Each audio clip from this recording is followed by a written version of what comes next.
right, Anaya. I know I promised you something special that you would laugh at. So this song right here is to encapsulate the gender war and these ongoing dead conversations.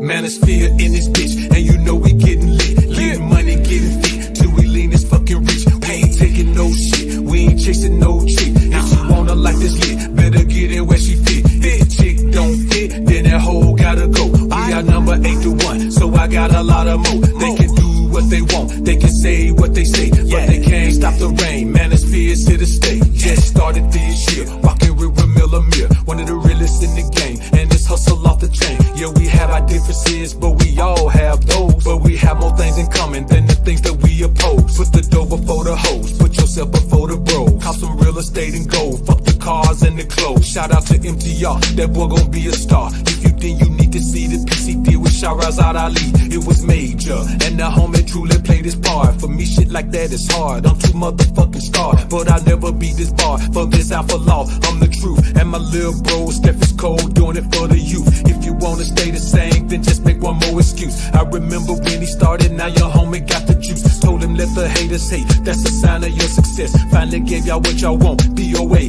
AMS. It was a long time coming, it was epic in a way. Top 2 alpha motherfuckers in the whole fucking space. Kicking ass, taking names since we showed up on the scene. 2 Alabama OGs, getting money, riding clean. Manosphere in this bitch, and you know we getting lit. Getting money, getting fit, till we lean this fucking rich. We ain't taking no shit, we ain't chasing no chick. If she wanna like this lit, better get in where she fit. If the chick don't fit, then that hoe gotta go. We are number 8 to 1, so I got a lot of more. They can do what they want, they can say what they say, but they can't stop the rain. Manosphere is here to stay. Peace to O'Shea Duke Jackson, the homie be about action. It's obvious that helping others brings him satisfaction. In the manosphere, all the good creators know, if you're small but you're good, he'll still bring you on his show. To the homie Kwame Brown, hope you keep doing your thing. You done locked in on your niche and just ran off with the game.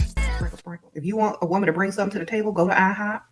Go to the restaurant where you can tip her, baby. Sprinkle, sprinkle. Because if I bring something to the table, you're going to be mad because it's going to be another man who's going to not ask me to bring something to the table. He's going to take care of the bill, them kids, and everybody else. And you, if you look broke. Sprinkle, sprinkle, drizzle, drizzle, all them good things. Man, shout out to everybody real quick, man. Shout out to, I see Rico popping through, man. Appreciate you, my guy. 3 drinks in. I like it. So vulgar and dirty, yes, but I wanted to show that encapsulation of the manosphere versus like the women's rhetoric. I thought that was the fact that there was a manosphere anthem. I could not believe it. I thought you would appreciate the manosphere anthem, but the lady's response, like Lotto, the way she was talking about live from the mama's basement, all that stuff. I was like, oh, she's definitely talking about manosphere dudes. Oh man, give me a quick set. What up, Bree? Can y'all hear me? No. Can y'all hear Bree? Why my circle ain't moving? Can anybody hear Bree? You can't hear me? Can anybody hear Bree? You trolling. Okay. Hey, y'all. Save the I'm out of breath. You out of breath. I just came up. I just ran upstairs. Oh, you good. You good. Yeah, that's why I was bopping to them both. The manosphere anthem, that was sad. That was sad. That was sad and pathetic, but you know, it is what it is. Shout out to everybody for being here. Now we're gonna have an interesting conversation. It's probably going to take a couple of turns. I didn't know exactly how to formulate anything, but I do have an idea. But some things came up. Some things came up that I think may reshape the conversation. Yeah, reshape the conversation. Bree has some things that she wants to get off her chest. There's a why you don't do that? Am I lying? No. Thank you. Me and Yella have a difference of opinion about something. So what we're going to do, or what I'd like to do at some point, is actually bring these conversations to the conversation, and we'll live work these things out as a demonstration of a lot of the principles that we talk about.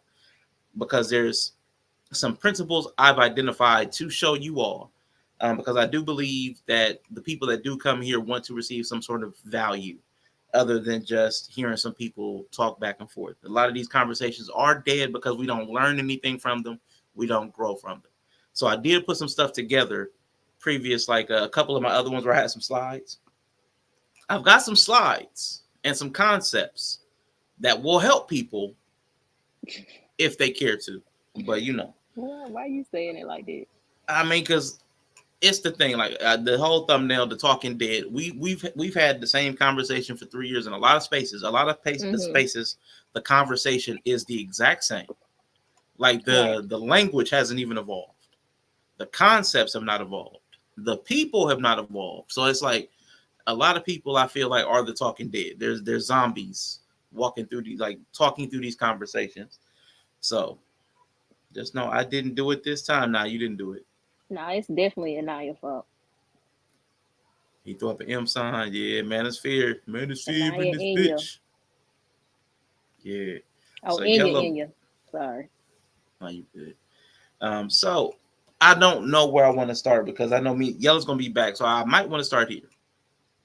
Let's start here, Brie. Okay. Because the Talking Dead. That was just something cute for the stream. Right. What I actually want to talk to you all about is the piss in the pool. And it's not just the dating pool. It's not just a dating pool. So I'm going to introduce these concepts to you first, briefly, and just superficially. Me and Brie will talk about them. When Yella gets here, we're going to have our conversation, and I'll refer back to these slides when we get into the conversation. How's that sound? Sounds amazing. All right. So first, when I say there's piss in the pool, you might want to know, what pool, Rashawn? What pool are you talking about? So this is the pool. The pool are the patterns, opportunities, and outcomes that happen from living. The patterns, opportunities, and outcomes of just living. That's the pool. So when they say the dating pool's got piss in it. That's the patterns, the opportunities, and outcomes of living while dating. That's all that is. All right. That is so that's the pool. Cute. You have such a talent for acronyms. Thank you. Now listen, what is the piss in the pool? And why do we keep running into it? The piss in the pool. Got that too. Oh, I'm missing something. I'm missing a couple things. Give me a second. So hold up. Let me take that down. Dang, I feel like I'm unprepared. Like I should have made a slide. Nah, you good. I see some of my stuff disappeared though. The P and the I disappeared. We're going to need the P and the I for this conversation for sure. So let me see. Definitely. There's number 5. Okay. So piss. Let's talk about piss. This is the piss in the pool, y'all. The piss in the pool that we have that keep having these conversations go in circles and why they're so dead and people aren't growing from them is because we have yet to be able to effectively and efficiently identify the power, the identity, the sexuality, and the systems or structures that are driving the conversations. And if you could, everybody that's in the chat, when you've been hearing these conversations over the last 3 years, whether it's submission, whether it's Will Smith, throw a couple of those conversations in the chat. I'm going to star those because I want to example what I'm talking about. So all the conversations that you feel from the manosphere sector that are not going anywhere, put a couple of those concepts in the chat, whatever it is. Like any conversation that you feel like we have just not grown anywhere on, whether it's 50-50, put that in the chat. I'm going to start and I'm going to point out the dynamics, the piss in the pool. He about to give you about 5 of them. That's cool. Yep. We need that. I'm depending. We counting on you, India, because I know you got it. So just to start off, we got some simps. Yes, sir. Women should submit. Submit. So just as a demonstration, real quick, because this is super easy. Right. The piss in the pool. Why this can't go anywhere is because we use that word. We just say submission. But we don't understand why it makes us feel the way it does. Why does it keep getting engagement? Why do people keep listening to the same conversation? Why do the same people keep participating in the exact same conversation? It's because we have an inability to recognize the underlying structure of these conversations. And that's the piss in the pool. Now, part of submission directly is power, because you're submitting to power. So power is inherently a part of the submission conversation, because submission is the underside of dominance. Right. So automatically there's the power dynamic. Identity, submission has become part of identity because people are talking, I'm a submissive woman. Right. So now submission has taken on an identity of femininity. Can I add specifically? You can add whatever you want. For Black people too, submission is a negative thing, because you're going to automatically think about oppressive forces causing you to submit. So as far as our identity as Black people, I know it fits system and structures as well, but I know specifically the Black identity has some negative connotations automatically with submission. Then sexuality, because we have made it gender identified, a woman is the one that's naturally supposed to submit. She should just naturally submit. If she comes around a dominant man, she should naturally. Nothing in her being should fight that. All her cells should just vibrate towards his leadership style, because he's that alpha.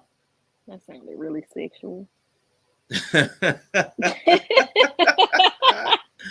Yeah. So that's the sexuality, and the systems and structures for submission would be, one, social hierarchies, because you can only submit to somebody that's higher up on some status than you.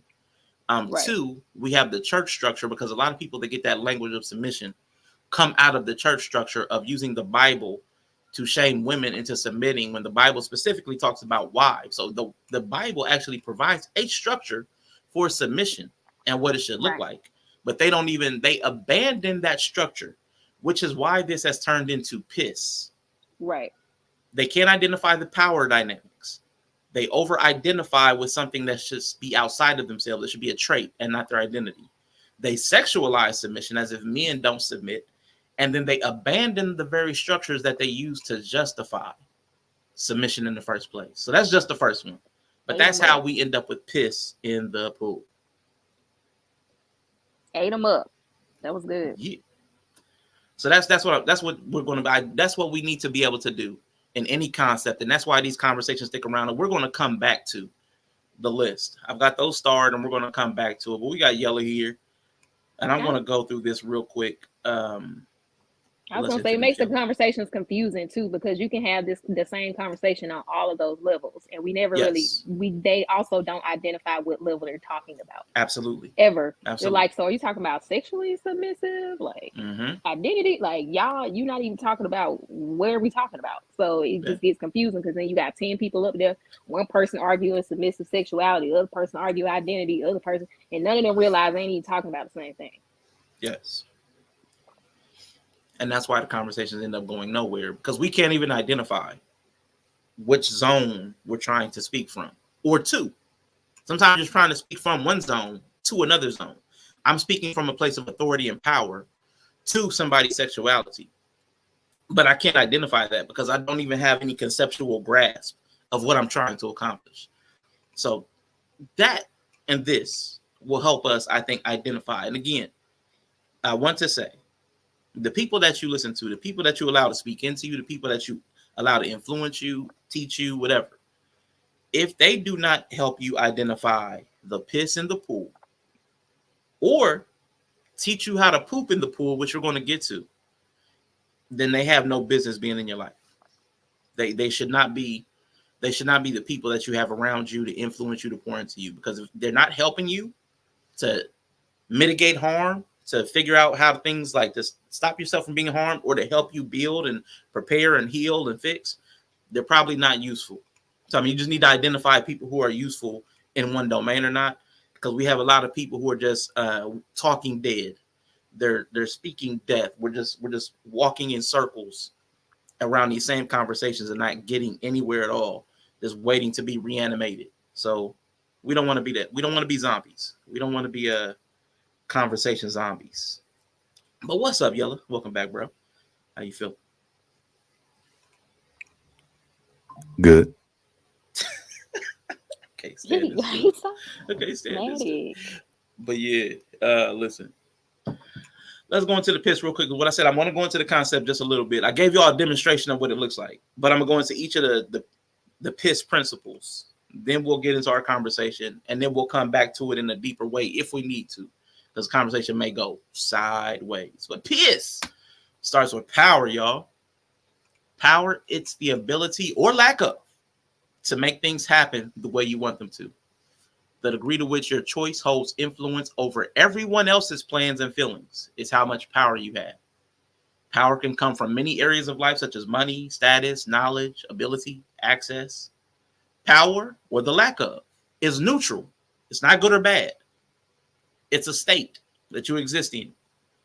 And it can be used to influence others to benefit or harm. You can do good or bad with it. Power determines how we behave. Your level of power dictates how you behave. Because if you don't have the power, you won't do it. You're going to do the things that you feel are in your power to do. That's just something that we have an innate understanding of. You're going to do the things. Nobody out here walks out the door and tries to fly. They don't start flapping their arms. You do the things that you know you have the power to do. So that's power. That's the P. Y'all want to say anything about that, or y'all? No, I like the We're gonna rock through definition this real quick. because everybody think Alright, they cool. got power. Mm-hmm. I have another one. Natural versus. Gotcha. A lot of Yeah. spirituality, and one of I didn't do that. Oh, Whoa. that wasn't me. My bad. That was me. I clicked the wrong I button. was like, what he Yeah, I will. I will say. I will say that it. The thing that I notice about power when it comes to these conversations is that it's not really a want of balance of power. Yeah. It's a want of all the power. Yeah. You know what I'm saying? So I've always said, like, the oppressed want to be the new oppressor. Mm-hmm. They don't want to balance out oppression. You know what I'm saying? So Brishon. Tyrannical is a way to wield power. Oh, Yegan. Yeah. To the negative, yeah. To the negative. Yeah. I would be Negan, terrible at swinging a baseball bat. If you come watch MLB, I probably miss. True. That's a good point. That's a good point. I didn't need y'all co-sign. I know you didn't want us to agree, but I just felt like I was trying to support you in your moment. I was trying to support you. You know what I'm saying? Yeah, I thought I was being a supportive friend. That's all. That's on me. My bad. I misread the room. So listen, I agree with you. A lot of the power dynamic, but that's also something by understanding what power is and is not would help people understand when people are trying to exert power over others in these conversations. Ty Libra in the building. What's up, Ty? The other thing is with power, there's also, like I would say, an inverse or negative power, like the victim. The victim stance is a power position, but in like the reverse. I don't actually have any true power, so I try to exert power through influence, like through manipulation. I'm going to make you feel guilty. Yeah, I'm going to make you feel guilty. I'm going to shame you. You should just give me these things because I'm so aggrieved. I'm so hurt that you should, give me your time. You should give me your attention. You should give me something. Like there's a power dynamic in lack as well. Mm-hmm. So that's something we also have to learn to understand, that power is, again, it's neutral. There's a positive and a negative, like, polarity to it. Again, you can have power, but you can also lack power, but you can also, from that lack of power, still influence people. And you can try to, so there's still power in powerlessness. It's just different. You can't exert it over people. You have to kind of undermine people with it, which is interesting. It's hard to conceptualize. The dominant submissive, I think, is like, there's a dominant, there's a submissive. You can be an empowered submissive. You can be an empowered dominant. So just because you're the submissive doesn't mean you're not empowered. Yeah, you don't like power. Just it wills itself differently. Right. But yeah, to the I, which is, we're going to talk about this a lot today. Identity. I talked about this when I did the one about the woman and the sex. The identity is like the ego. The identity is the collection of characteristics, beliefs, values, interests, and experiences that define who we are as individuals. This shapes our narrative. It's shaped by various factors, including culture, upbringing, social environment, personal choices, and life experiences. Identity encompasses both how we see ourselves, that's a self identity, and how others perceive us, that's your social identity. Which is why sometimes people are like, oh, they act different when they're around this person. That's a social identity versus how they self identify. It becomes a part of our ego, and we protect it as we see it. And there's a typo, as we see it as ourselves. So we protect that identity as if it's us, even though it's not. I can't stand these typos. Anyway, identity determines how we think and feel. Because how a man was as a man thinks, so is he. As a person thinks, so is he. Right. The story that you tell yourself about who you are determines how you perceive a thing. So, like, if I say that I'm black and black is we're oppressed, then when I hear something like what is it? When I hear something like Drake can't say the N-word, I identify with that. And but oh, you're not like us. That's why that thing resonates for certain types of people if they identify with blackness as a certain concept. That allows you to think and feel and identify with that, as opposed to somebody that may more identify with Drake and be like, I'm biracial and I get that saying you're not black enough. So right. all these conversations and concepts that we all have, all these arguments about why they blow up on the internet, is because we identify with these things because of some aspect of our lives. It resonates. It resembles this thing, or we've seen it in our family, we've seen it in our friend groups. There's something about it that resembles something that we're familiar with. And even if we can't speak to it, even if we can't recall it, we feel it. So identity is important because of that. Me and Yellow, we're going to talk about beat bracket too, because a lot of the things me and him are going to have a difference of opinion on beat bracket about is because of identity. Yellow's talking, we identify with certain things that aren't us, but Yellow feel like we over-identify with these things. We overcorrect. We overdo it sometimes. So we're going to have that conversation. Let me just check in with the chat real quick. So like a power victim influencing people to help you. Yeah. That's the power bottom. The power bottom. They power bottom. So like imagine this. How many of us feel uncomfortable coming to an intersection or walking by certain streets because we know there's a bum there and they're going to ask for money? Now, this person, if they were powerless, why would they make us uncomfortable? This person, even in a disempowered or victim state, a lower state, has the power just by asking. They're asking for some of our power. Hey, will you give me some of your power? Will you give me some of your power? I need help. I'm homeless. I need some of your power. I need money. I need help.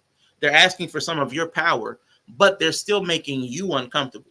And sometimes we'll try to avoid them. We try to typically avoid something that can insert power over us. But there's a power dynamic. Even in people who have a powerless state, they still have influence. And that's kind of what I'm talking about. That's kind of like the power victim. They're in a victim state, but they exert influence. They still try to exert their will. And you don't have to capitulate because they don't have power. They can't enforce it. They can't just reach in and take your money. They have to ask for it. They have to work. They have to use manipulation. They have to use guilt. They have to use shame. Oh, you should help me. Oh, you look like you got money. They have to use psychological tools because they can't use force. So that's why they're powerless, but they still exert influence, which is an exercise of power. So that's what I'm trying to, if that clarifies a little bit, because we experience these things daily. There are people that can force us to do things like, hey, you do this or you're fired. That's coercion. That's a form of power and control. But then there are people that they can't do that.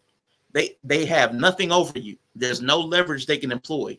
So they have to use guilt or shame or something to make you feel a way that makes you want to do the thing yourself. So that's kind of like the power bottle, as Bree says. If you ever need an editor, let me know. And I know I should reach out and ask people to proof stuff. I should, but a lot of us like to go one-man army, not ask for help. It's terrible. But on to the S real On to the S in the piss in the pool. The first S, sexuality. Now, sexuality and gender dynamics are fundamental aspects of our identity that influence how we perceive, how we are perceived, and how we interact with others. This influence begins before we even start in life through parental expectations. Oh, it's a boy. Oh, I really wanted a girl. And this continues throughout the rest of our lives. The roles and rules, both written and hidden, determine the path of our lives in many ways. Sexuality is often a determinant of both the power you have and your identity. That's why sexuality is important, and it gets masked a lot of times in these conversations. It's hidden in a lot of these conversations because men are not allowed to say or think certain things. Women are not allowed to say certain things. Men are not allowed to behave in certain ways. Women are not allowed to behave in certain ways. So people aren't even allowed to express themselves, even in these dead conversations, a lot of times because of our expressions of sexuality and the pressure that we put on each other to conform to it. Jit, Nova Rain in the building. That's my guy right there. Mr. He said in the building. Hey, in the office listening. Appreciate you, man. Appreciate you. And on to the last S, on to the next, on to the next. This is the systems. The systems, the structures, and I would say the social hierarchies. This is the last S in the piss in the pool. And you can use any one of these systems, structures, or the social hierarchies. They're synonymous in the way that I'm using them. These are the groups and patterns that organize society. So the groups are the people, and the patterns are the way the people behave over time. The groups and patterns that organize society and influence our interactions. These are our opportunities. These are our experiences. These systems distribute power, access, opportunity, another typo, and predetermine the possible set of choices that we even perceive. These things shape the choices that we even know to make. Because there are other alternatives to a lot of the things we do in life, but we don't even think of them because our set of possible choices have been predetermined by the people that preceded us. Systems often decide who has power, what your identities can be, and how you perceive and express sexuality through rules, laws, and cultural norms, which I will call cultural reinforcement. But that is the piss in the pool, and we have to learn to identify that if we're going to be swimmers. We got to be able to see the piss in the pool. That's extremely important. If we're going to be in the pool, which again are the patterns, opportunities, and outcomes of living. If we're going to be in that pool, and if you're alive, you're in the pool, you need to be able to identify the piss. That's why these conversations don't go anywhere, because we can't identify the piss. We can't identify when we are the piss, when we're in the piss, when we're pissing. We're ineffective. But I wanted to start with a precursor glance at that before we get into today's conversation. But y'all, go ahead and jump in real quick.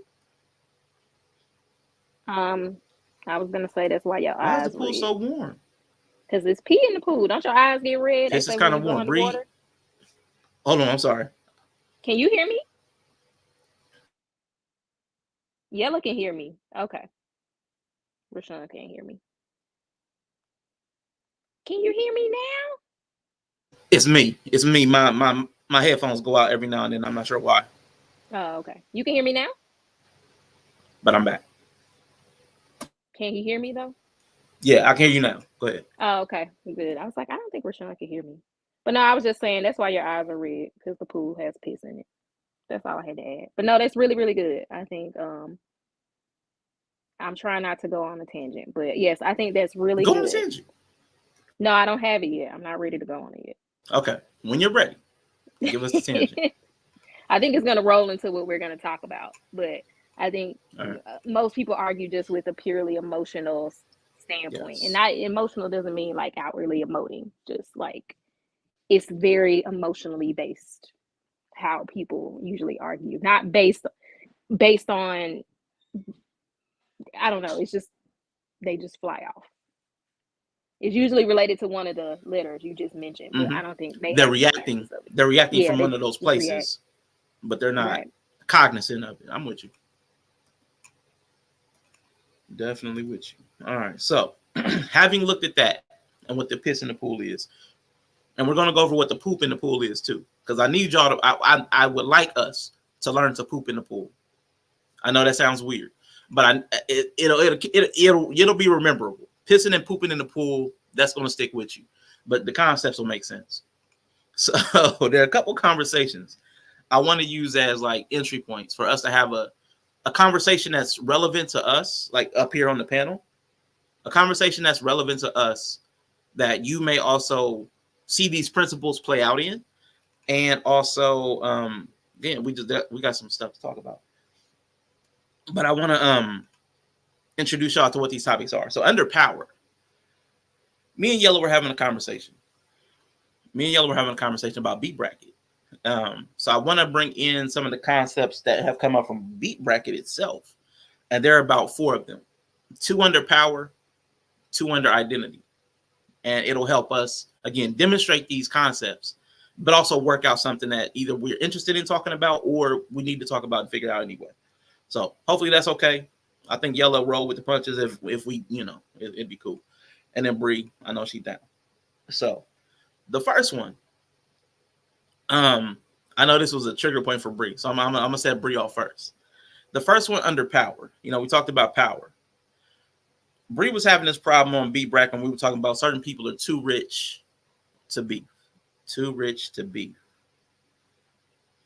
And Bree was like, "Oh, I don't like that. And it's kind of the similar how when we did the religious conversation, how I think it was Rico and my so-called life were both like, is it a sin for rich people to have mega churches or whatever, or pastors to have a mega church? It was something like that. It was something about money. Yeah, emotional. It was something about money. Yeah, you have too much money to make the same types of decisions that other humans make. But to me, it was the same principle. Like, you have too much money to operate the same way other people operate. And Bree was like, nah. Both times she was like, I don't like it. Both times. So what I saw in that conversation was power. It's in a way it's kind of like the power bottoming. It's, I don't have the same level of money, power, access as you do. So you have to concede some of that privilege because I don't like it. And I can't make you. So I just got to make it sound stupid for you. You got to look bad or stupid just for having money and making the same types of decisions we all make. But Bree, how did they land on you? And then I want to hear like Yellow's response. I know he was one of the ones that was like, man, they're too rich to beat. But how did that hit you and why? It was arbitrary and capricious. Okay, first of all. I hear what they're saying, like in the sense of you got money, like there are more important things, there are better things you could do with their time. I think that was like some of the takes on it, like, why are you doing this? This is something that should be beyond, you should be beyond this because you just got more to lose maybe, or you got access. There's so much you could be doing right now. So I understand that with power becomes responsibility and influence, and that means that while I can't agree that they don't have the right to think that their beef is just like 2 broke people in the street beefing. I agree with that statement. Like, your beef is not just your beef, like it's other people witnessing this and who are influenced by you, who will then put this beef on as who identifies your fans, and then you are creating almost like a war with your beef. So I understand the effect that their power has, but to say that I think that's ultimately maybe what the statement was, but I don't like how I feel like when some people say it, it's like, it's very dismissive because they're still humans and they're still participating to some degree in a culture, whether it's performative participation or they actually identify with the culture. They're still participating in a culture in which this is normalized. And even some people will say beef is a part of hip hop, it's a part of the rap culture. So for me, that's where the issue comes in. It's like, well, you can't have people who literally are a part of this. They're considered the big 3 right now. And like when they start doing what the culture does, like people are like, well, they shouldn't be doing it. I'm like, that's the part for me, that I just feel like you can't have it both ways. Like these Nah, aren't just two rich dudes who ran into each other and beefing. These are like hip hop or rap artists, and they're doing what I believe to be part of rap culture. yeah, I agree with that. What you think, Yels? No, I agree. It is part of the culture, and I don't think the beef per se was my issue with the wealth thing. It just felt weird what the niggas was beefing about. That's why I said they was too rich for that. For me personally, just what they was beefing about felt like broke nigga shit. You know what I'm saying? Like it one nigga mad because They motherfucker seem like gave they him a just genuinely compliment. don't. They really don't like each other. That's what I think it comes Right, down to. right. And if y'all don't like each other like that, then Nah, he said he hate this nigga. Like, see if I hate you, though, I'm gonna do something about it. I'm gonna do yeah. something about it. Then you know what I'm saying? That's why they say But hate if is a you were in strong a word. culture that had an outlet for your dislike of someone that didn't require you to potentially face jail time, get locked up, or die, what is the issue with him using what is already built into the culture he interacts with to show that disdain for the person? Like, that's what I'm saying. I feel like he's just doing, like, he has this other outlet as a rapper. Like, yeah, I could just talk shit about you over a track. Like, I ain't gotta go to jail over it. Like, I can just talk Yeah, shit about you over a track. And it's part of the culture, and I still make money from it if I want to. yeah. Because where you can't use power, you use influence, and neither guy has power over the other. But this is a contest of influence. This is like that power bottoming, because they can't. Neither one of them can enforce anything over the other. So the only thing they can do is influence, and they're trying to sway the crowd. They're trying to ruin the other one's reputation. Like we talked about it with like guys will kill. I think one of y'all used the language like a guy will just come up to strangle you, but a woman will use poison. I can't remember who said it. It was within the last week or so. It's generally But accepted. this is like that's the general accepted rule because the man has force. So like let's take gender. Like okay, so that's an example of sexuality coming up in the pool. Like we expect this from a man and this from a woman. So that's just a demonstration. But if we take gender out of that, where force is not available, the person will rely on manipulation or influence, which is the poison. That's what this is. Where they don't have force, where they're not willing to fight it out, they ain't about to shoot it out. They're going to use poison. I'm going to poison the people against you. I'm going to poison your name. I'm going to tarnish your reputation. So that's what this is an example of how power is exerted in anybody's life. This happens. So again, I want to just make sure that we're clear on that. Like this is the function of humanity. And to y'all's argument, though, the direct response to the argument that I have, I don't think that we can say how they should or should not respond, like how they should handle their feelings. Like I think we unfortunately have decided that there are certain roles for rich people. I know people have the same thing for KD, Kevin Durant in basketball, because he responds to fans. Like you got too much money to be out here arguing with fans. Like I'm not. Yeah, you're with that, but He I'm got saying, too much money for his head to look like that. Though. Like if I'm conscious enough, as broke as I am, to make sure, like I got to cut this shit off. At least make sure my appearance and my face and head area is okay. That's what frustrates the fuck out of me, man. Come He on, said, but I you know got what enough though? money to look how I want to look. I'm free. Yeah. I'm gonna say this real quick and move on.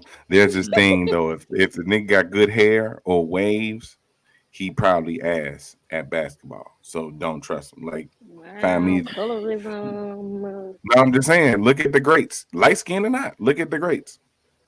If he got like waves, if he take care of his hair, like crispy ass lining, he ain't one of the greats. Shaq bald head. Kobe had weird ass, big ass lining with no waves. He either had a Jordan fro was a or bald head.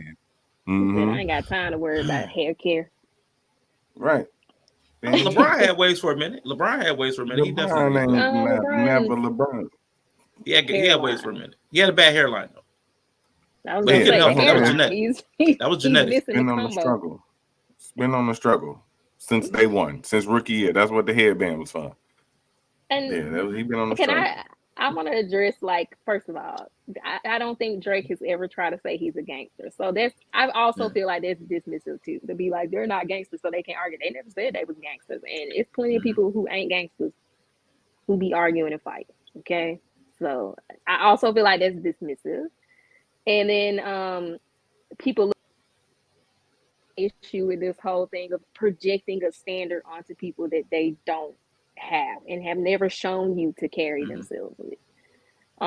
So that's the other thing. I'm like, since when are rappers called to a higher standard? Like, based on Yeah. who actually gets promoted and who becomes the top rapper. I'm not saying there are some conscious rappers who believe what you're saying, but that's not the big three. I mean, you could maybe say J. Cole. I mean, but Mm-hmm. that's not when we see who's pushed in rap. That's not, come on, higher Yeah. standard. It's not really you.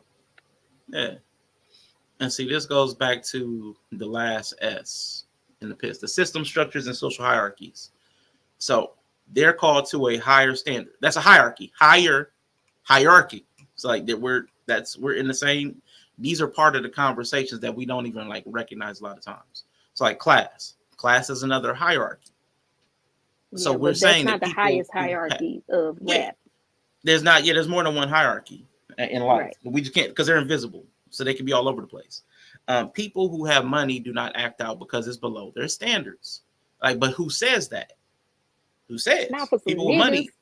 Yeah, people with money act out all the time. They just don't act out in ways that we deem unseemly because the people with the money have impressed upon us how they behave, whether it's true or not.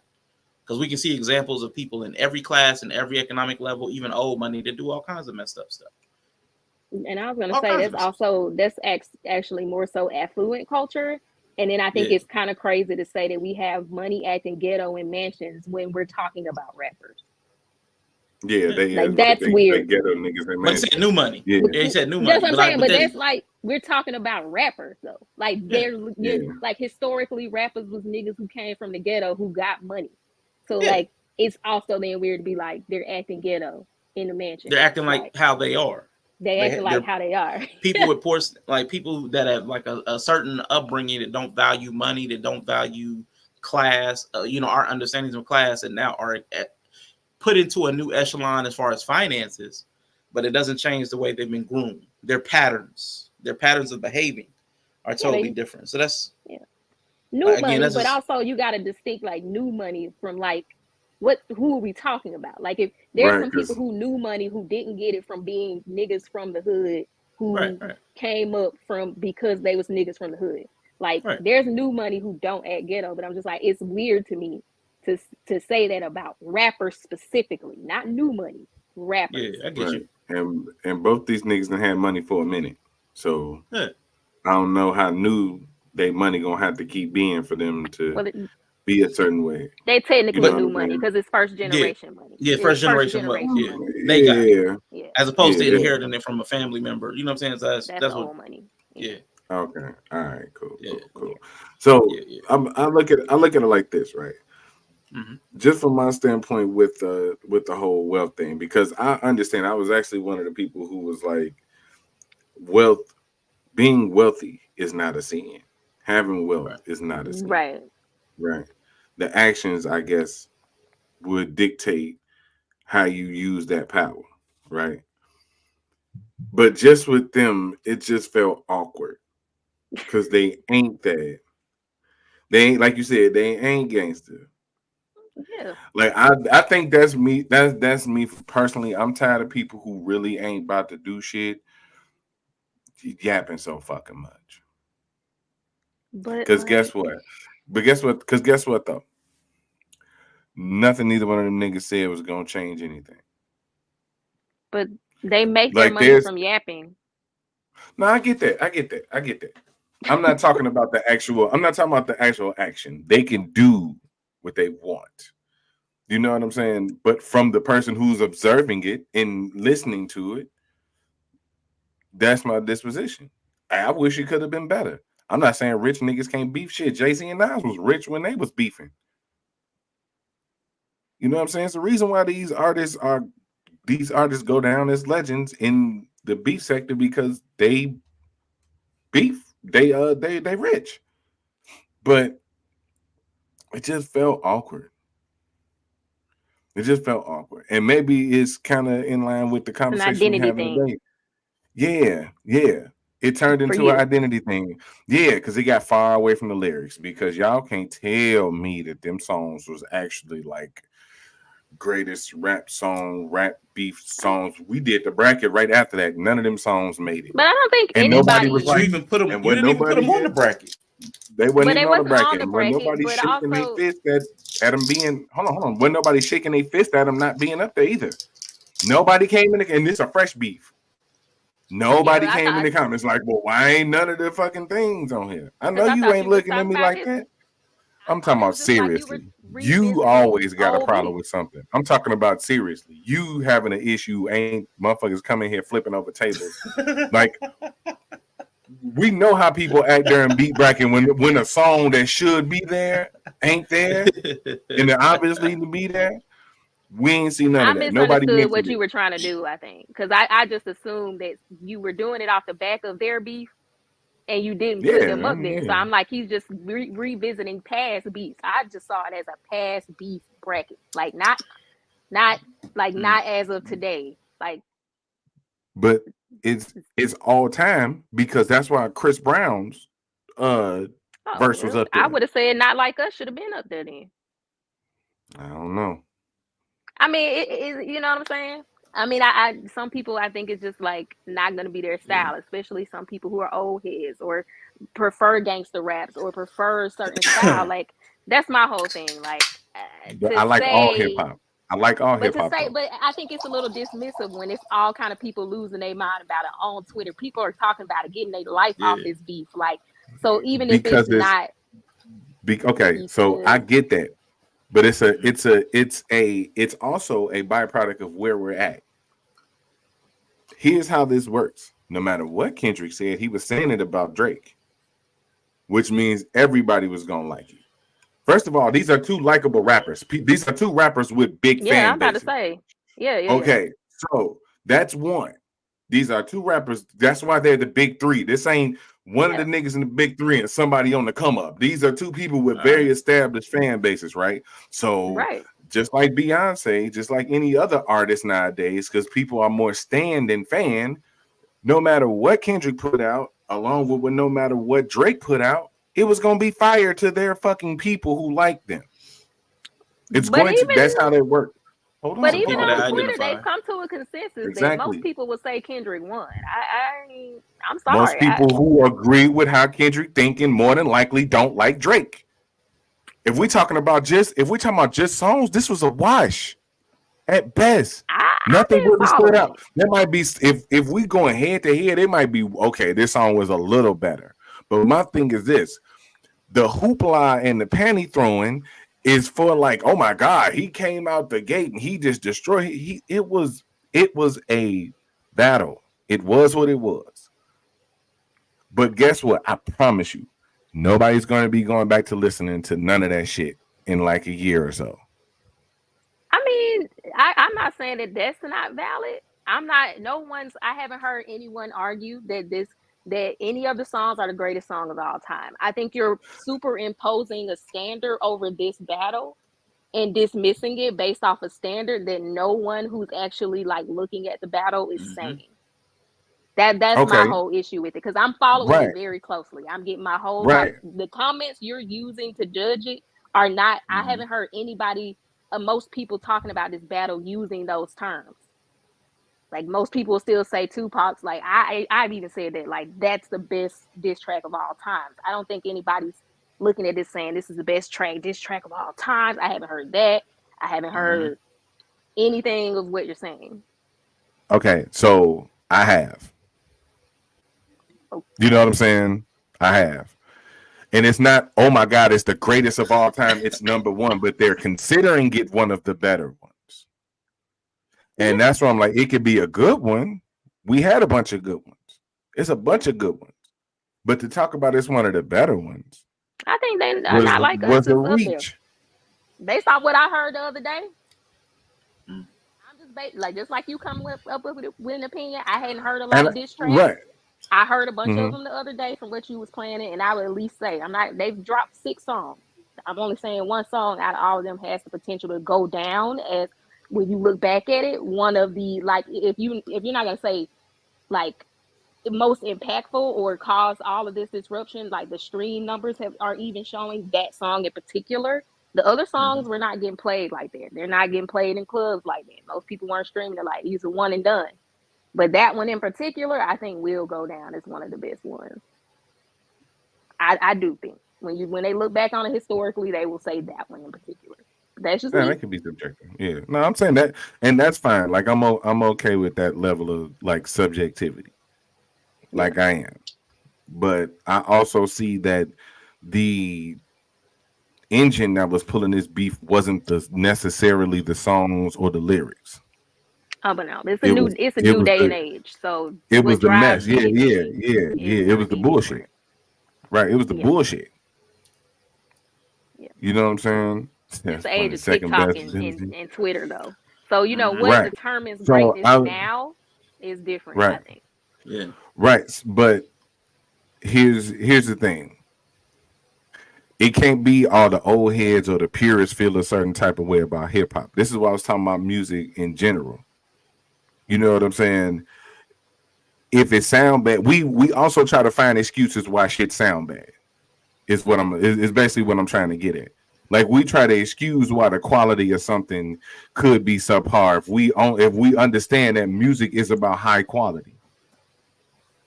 You know what I'm saying? So the song could be good, but What I'm Yeah. What do you raising call is it high my quality? issue with my issue with old heads is that they haven't seen. It's like when money moved from oil or from gold to oil. And like people mhm. still say the American dollar is backed by gold, and it hasn't been for a long fucking time. Like Mm-hmm. that's what it feels like when we're talking about what makes a great rapper now. Because the fact that Drake is one of the big three should be proof to the old heads that the That standard standard has of changed. greatness is Right. not the same. Right. And I can agree like at the point in time of where we at, yeah, them niggas is the big Yeah, three. You know what I'm Yeah. saying? I'm with that. which shows that the standards have changed. Right. But I also experienced like the idea, and it's funny that Mr. He said brought up Eminem. Like it's the reason why it's a big contingency of the same people who listening to this that will never give Eminem his props for their own personal reasons. No matter what type of skill level he got. That Mm-hmm. motherfucker one of the greatest, if not the greatest lyrical motherfuckers ever. Oh yeah. His You Right. think people identity. don't agree So with that? Because right. I feel like Eminem is seen as You one of the know it's a greatest of lot, all time. it's a No, I'm huge not part of saying that there the aren't people who don't agree, but by mhm. the industry, I think he's respected as one of the greatest, right? I No? mean I think the other artists, yeah. I think the other Yeah, yeah, I by the artists, mean yeah. industry, the other actual artists, industry. but I mean they Yeah, I don't think act Yellow's like it. talking They more really don't popular act like it though. consensus. Yeah, I Right? think They Yellow's really talking don't about act like it popular though. consensus. And even Okay. within the industry, they really don't act. They don't fuck with. Ain't nobody trying to beef with them. But at the same time, I don't really think they. They don't reach out to him either. Yeah, they don't They reach. ain't They putting don't their fuck arms with around. him. Right, They don't put right, their arms right, around him. right, Yeah, I get you. right, Yeah, right, right, right. Yeah, They ain't treat him like they treat Wayne. They don't treat him like they treat Jay. yeah, You yeah. know what I'm saying? They don't treat him like Yeah, they because treat he the also black fought race. that other kind of thing as well, being a white rapper. yeah. He was always Right. kind of The othered identity as always got well. him. Yeah, always got him. I think even though. So I can agree with that. Yeah. Now, only thing I was gonna say, because I think that what you're saying, Yella, even when you're talking about the quality of the song, like to Bree's point, you are trying to put a standard on there that does not apply because you're talking about your approval of the sound of the song. When I know I mean, specifically yeah. with Kendrick Lamar, he was choosing the songs not based on how they sound, but based on another part of the beat. Like, you know what I'm saying? He was using the songs to send another message as opposed to trying to make it sound great. So like that was even a part of the beef itself that you're kind of like dismissing completely because you didn't like the sound of it. Like he's picking a song that Drake's uncle played on. You know what I'm saying? Like that's a part of the beef. I'm going to get stuff that your family's on and make it the beat. You know what I'm saying? So that to I like me, that. I did like that. yeah. You see what I'm saying? So like that kind of is part of the beef that I think a lot of your arguments like this ain't hitting me sonically. You know, that Oh you're yeah, that's what dismissing a DJ part of. Glad said. He was like the Right. sound mix. You it ain't was like, mixing. well, Right. Drake fans was saying So Kendrick's always doing this poetic stuff and never releasing dance tracks. So they Mhm. not like us. It's almost like trolling them. Like, oh, y'all want a dance beat? Let me give y'all the most basic ass dance beat that people could see walk on and just roast him. So like a lot of the choices were kind of trolling Yeah, they were deliberate. Yeah, stuff that was happening. Yeah. but I get what you're saying. You want people to just have a raw beat to rap over, and they say what they got to say, like the I old mean, school. You no, got the no. I Mm-hmm. want the subjectivity to be able to swing both ways. okay. Right. If I have to understand how subjectively good it could be, you have to understand how subjectively bad it could be. And that is Right. where that's where a lot of the conversation stall at. Right. Okay. You can't, Yeah. if I don't like it, right, that's what I'm saying. If I don't like it for the particular reasons that I don't like it, it's not because I identify a certain type of way, or as an old head or a purist or somebody who think of it a certain way. It's because this is the same way that you approach it. I But mean, but that's that's it where it though. becomes no, But that's just identity. but right. But that's my point. If it's balanced, then it doesn't require identity. Then it's just an understanding of balance. Well, okay, if I'm supposed to find the subjectivity in it for the good, how do you not see the subjectivity in the bad? Because No, it's music. yeah. Hold on. It's music. It's art. All Right. art is subjective. All art has been subjective since the beginning of time. Because not everybody's going to like everything. Right. Some art is Right. right. So it's art. It's art. You don't have to like anything in it. It's art, right? It's supposed to Yeah. be a subjective thing. But if I can't find anything to be subjectively bad, it will in turn make, this is me personally, it will in turn make me be like, well, fuck it all then. Right? Because I'm not saying that the beef wasn't entertaining. Shit was crazy as hell seeing niggas drop songs, because we've never seen a beef of that magnitude in this social media era where you can just throw songs out there. And how many songs they put out in like 3-4 days? That shit went It had to crazy. be about 7 or 8. That's what I said. Typically, that was like a whole summer worth of Yeah. fucking beef. Typically, so I'm cool with that. There's aspects of it I like, but if I say I don't like the songs, then it becomes a problem. You know what I'm saying? If I say that, well, the niggas ain't really beefing over shit, then it becomes a No, problem.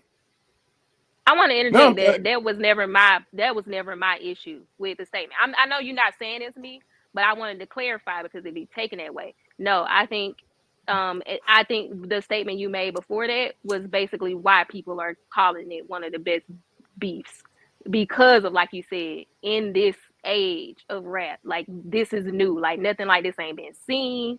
Like the movement you can have behind it, the influence that they have because of social media. That's what I'm saying. Like most people who are watching it is saying it's the best beef because of that.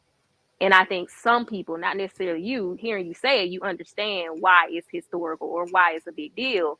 And I'm fine with you saying like some of the songs, like some of the songs to me weren't really hitting like that either. But when I started to understand, like, okay, this was going on, he's like Rashawn was saying, I was like, okay, I had a better respect for why Kendrick was making his choices, right? Mm-hmm. Um, so I think you saying it that's more of the truth of like the reason that it's one of the best beats of all times is for the reasons you said. But there are some people who talk about it like this or that, and I'm like, okay, but it has its own reasons why it's big. Are the songs the Mm-hmm. greatest? Like you said, no. I think objectively some of the songs ain't that great. I mean, Yeah. I'm not a rap person, so would I listen to some of these songs over? No, but yeah. So yeah, I Yeah. agree with your statement. Yeah. right. And to that point, it's important like that because of the time. So like I'm not losing that part of the, you know what I'm saying? I'm glad we agree, because that's as timely as it is. When you had a beef in a minute between niggas who's supposed to be at the top of their game, it's always nice to see people at the top of their game going at it, right? The problem is that this beef will also go down as one that was already decided before it started. because of the identities of the fan base. You know what I'm saying? Because of identity shit. Not just ability to make a good beat song and sound like you spitting on some shit and you presenting a good song along with a good beef.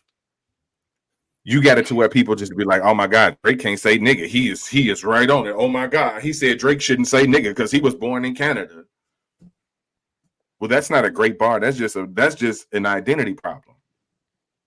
Yeah, but I Because didn't y'all know let that the many Puerto people Rican hated because y'all let the Drake. Puerto Ricans in New York say nigga like it ain't no problem, but the nigga in Canada, somebody who's actually half black and half white, then they pointed it out. They pointed it out at the same time. J. Cole, mama white, he's half white. I So think it it's was the not definitely being American thing. It was what he was saying. You ain't even it was a American. little bit of both though. I'm But not saying that's I what agree I'm with saying. it. I don't agree with That's it. what I'm saying. Yeah, having them on even standards. But I just want to point out because I actually I disagree with Yella because he says subjectivity, and this is part of like why like the Talking Dead, why the conversations die, is because not knowing what zone we're talking from. So there's subjectivity and objectivity. Object is speaking to the object itself. Like, what are we talking about? That's the object. What are we talking about? That's the thing. What is the thing?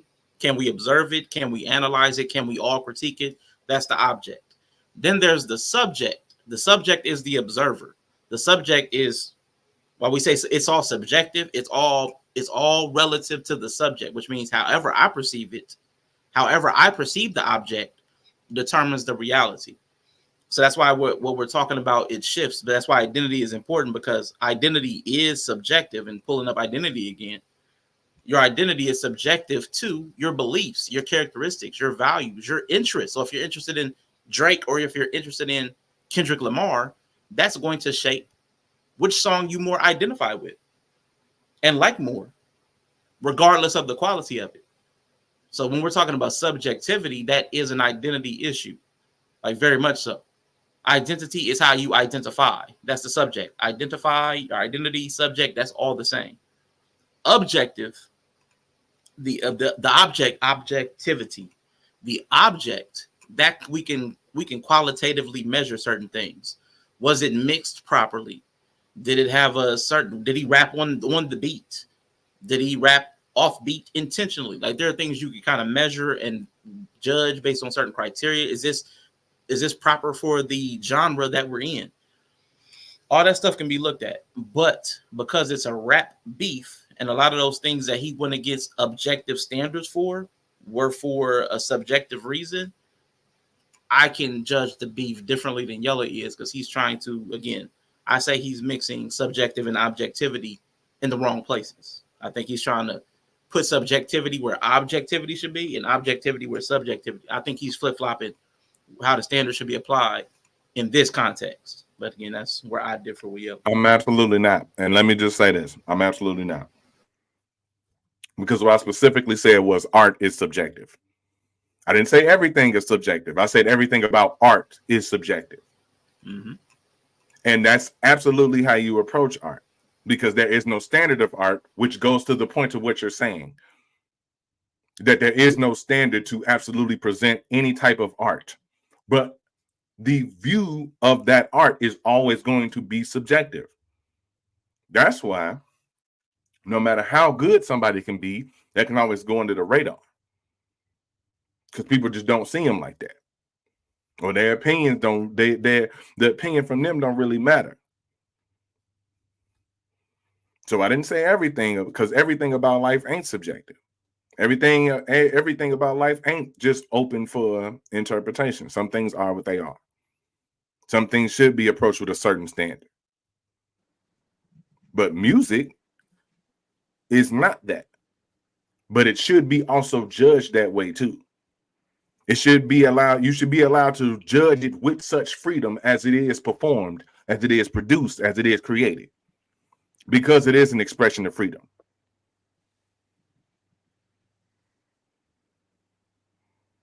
I think, well, when you start making a judgment, I would say to the comment, I agree. Even in arts, there are objective standards in which you can judge it now, depending on what we're talking about. So let's say I'm an impressionist artist. There is a standard of what makes an art piece of impressionist. So you couldn't come painting in a romanticism style, or you couldn't come painting abstractly and say, I'm giving you impressionist art. I can objectively use the standards set forth by the art community to then judge this art piece objectively. Now, what you wouldn't hear me say if I'm judging something objectively is if it's good or bad. Good or bad is a subjective term, which is why in general I don't do good or bad, because I agree with Yella.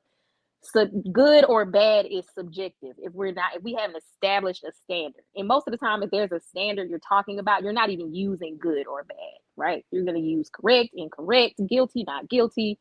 There are other words you typically use if we're talking objective. So I agree with Yella in the sense that can you say without these songs are good or bad? No, it's all subjective. So I would agree with that. But objectively, there are things you probably could hold us up to. Is this a hip hop beat? Is this West Coast versus this coast? There's probably so many standards of rap industry and what the community has created that you could use to objectively come to conclusions about this beat and these songs. Right. Right, as long as it's not a negative conclusion. And that's my point. Negative would sound like good or bad, and I agree with you in the sense of no one can tell anyone else if these songs are good or bad. That's why, like, I wouldn't argue with you to say if you like all the songs are bad, like it's subjective. I can't tell you the songs are good if you feel like they're bad. So I agree with you in that way. But I would probably ask you, well, what do you mean by bad? Like, what makes the song bad?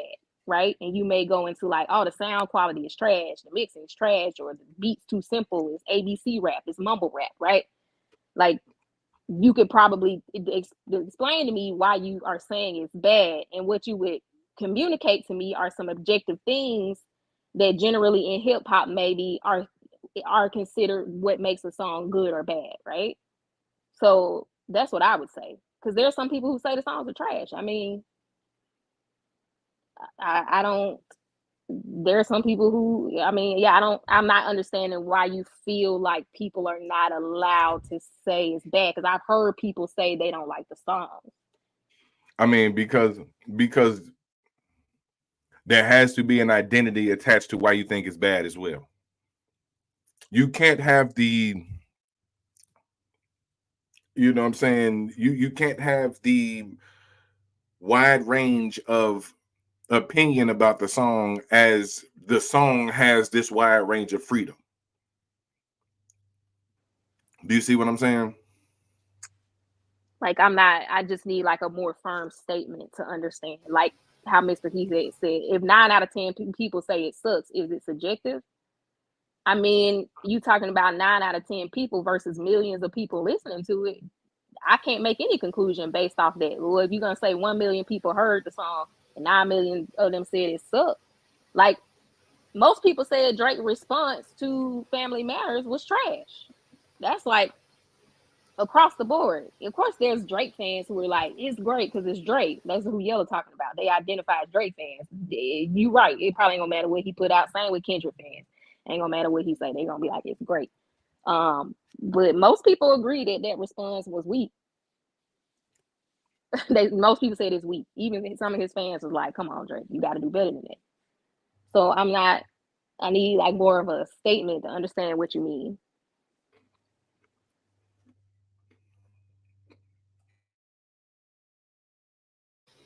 And that's why I was saying I disagree with Yella. I know he disagreed with my assessment of it, but that's why my point is what you're asking about, Bree. That's why I say, like, I feel that Yella is swapping subjectivity and objectivity. Not because of what he thought I heard, what he thought I said. I didn't say that he said that everything is whatever. I can't even remember how he phrased it anymore because it's been a minute.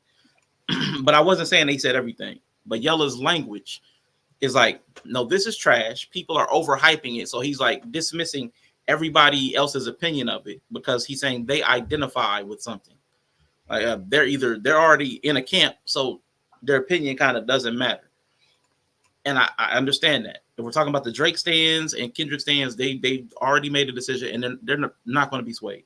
We get that because we see that in other conversations. That's why this applies outside of this conversation. These rules are part of the piss in the pool that we apply in all of these conversations. We've already decided Will Smith or Chris Rock, who we already like. We've already decided Will or Jada. We've already decided these things in advance, and we look for things to confirm our biases.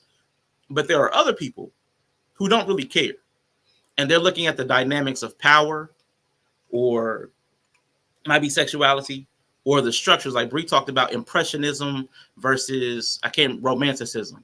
Those are systems, and they're trying to judge objectively based on the agreed upon standards in one of those systems. And this is, I'm glad we're here because like this is an example of what I'm talking about. We've talked about structures in here. When Bree talked about impressionism versus romanticism, Yella's talked about identity, and we're talking about who has the power to decide. Like this is an example of the piss in the pool and why these conversations get nowhere, because it's hard to navigate and identify which zone we're talking from and to in these conversations.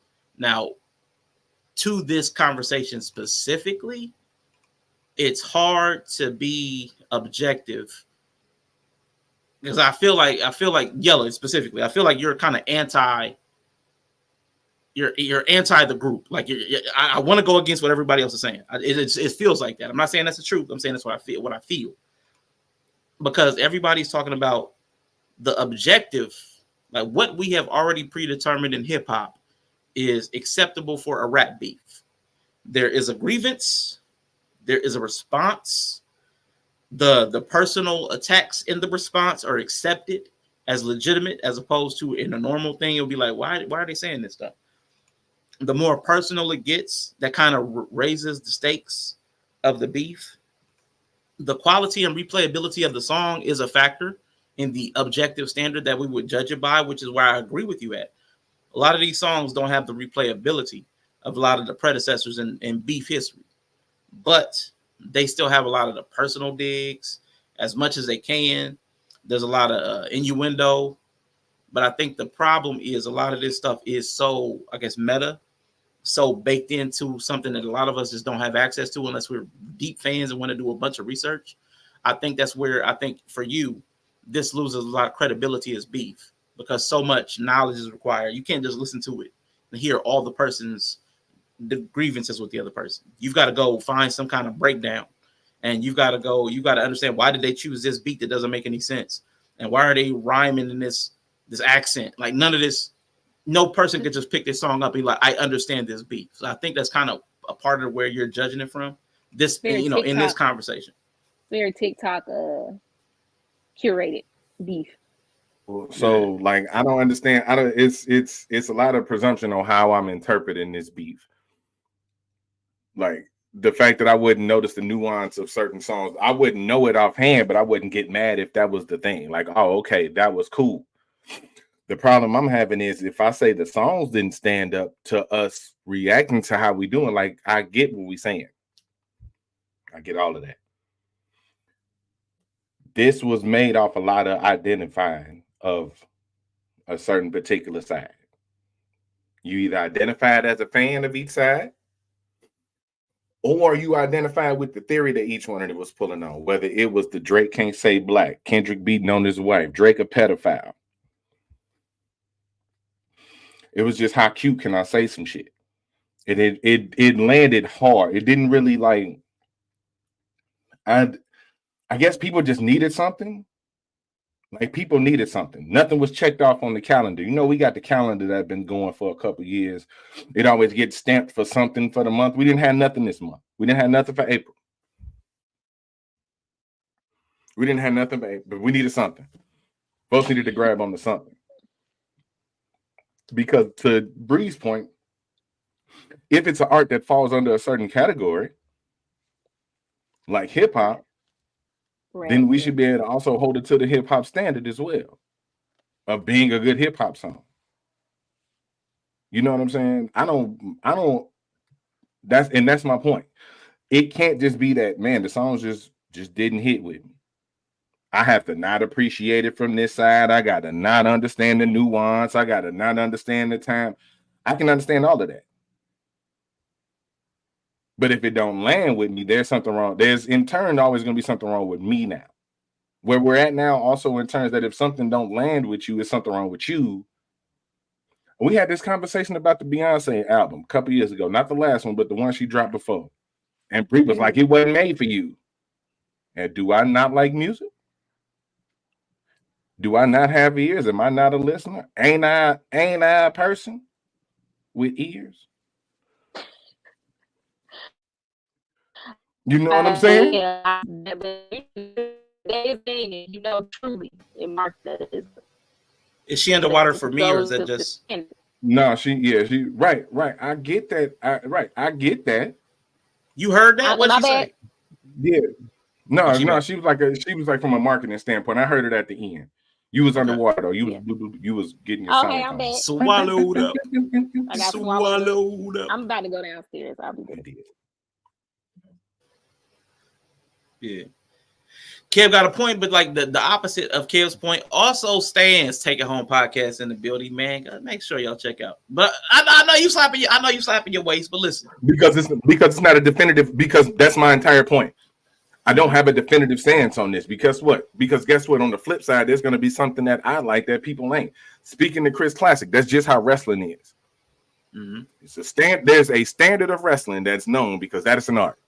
Now, everywhere in between that, people gonna not like this. Some people gonna like this. Some shit is gonna be universally liked across the fucking board. But guess what? You can't say that you don't like somebody's shit because there's something wrong with you. It can't be you have to be out of touch. You got to be dumb. You got to be not understanding the nuance. You got to not get it. You got to not be in tune. Instead of it being bad, it can never be bad. It can never be bad. It can never be just completely ass. It can never be completely ass. And we've seen things that's just completely ass. So we know what that looked like as well.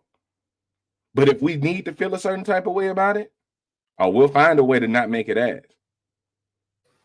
So let me ask you a question based on what you said, because a minute ago you said art was subjective. So how can you? So on one side you're saying it can be completely ass, but on the other side you're like art is subjective. How can you definitively say something's completely ass and it be subjective? So help me. Are you saying it's objectively ass or subjectively ass?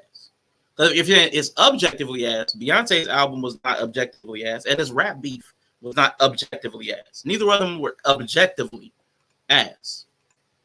Like by the standards that people judge things by, this beef was not objectively ass, and Beyonce's album Renaissance was not objectively ass. So that's what I'm trying.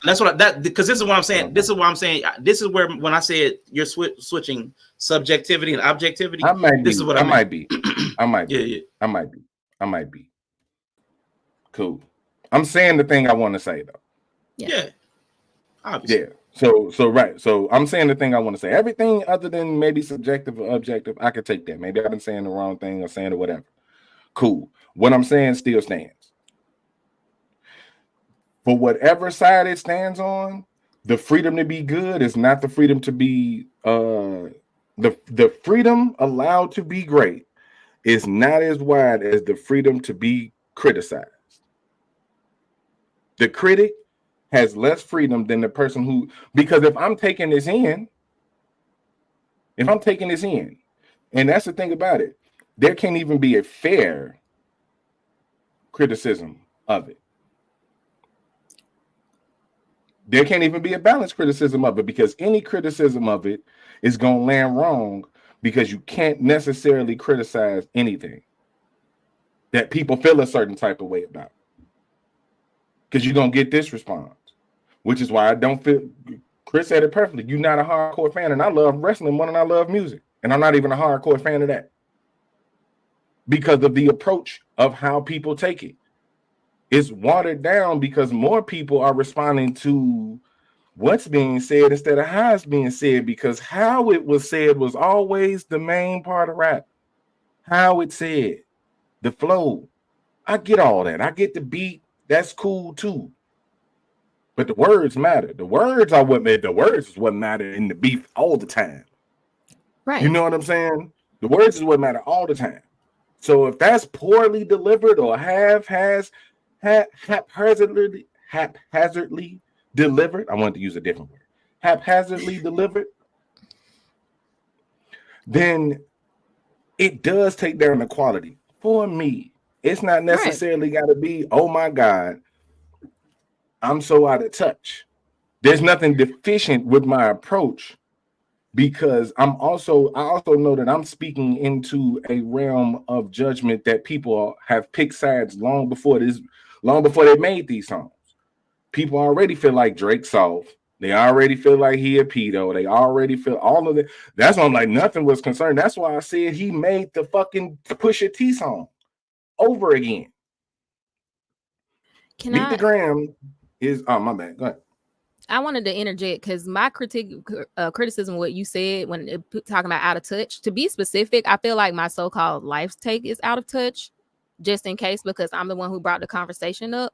I don't think my assessment of your criticism of it wasn't that you're out of touch with what you're saying.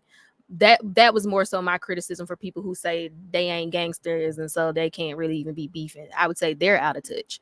Right. As far as your criticism of it, no, most of what you said is subjective, and that's fine. Besides my issue, my statement that the issue I didn't like was saying that rich people can't beef, right? But we talked about that early on. Like I understand the spirit of what you were saying. Like y'all got more stuff to worry about. Like these things ain't even really gangster. So I understand it. So don't feel like, because I'm gonna take it as that's what you interpreted.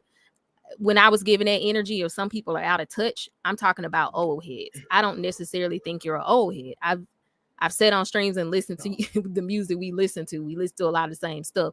So I wouldn't even make that assessment of you anyway. So there are old heads who are commenting about it, and I think they are very out of touch to what their standard is. And to what I would say about lyrically, I know Kendrick's not everybody's cup of tea, right? Like how Kendrick raps is not everybody's cup of tea.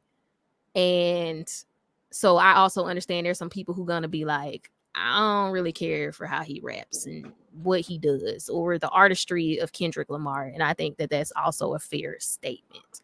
My only pushback to sometimes what people say, like I think a lot of times when people give their subjective opinion, like I just don't think it's good. I think people go past that.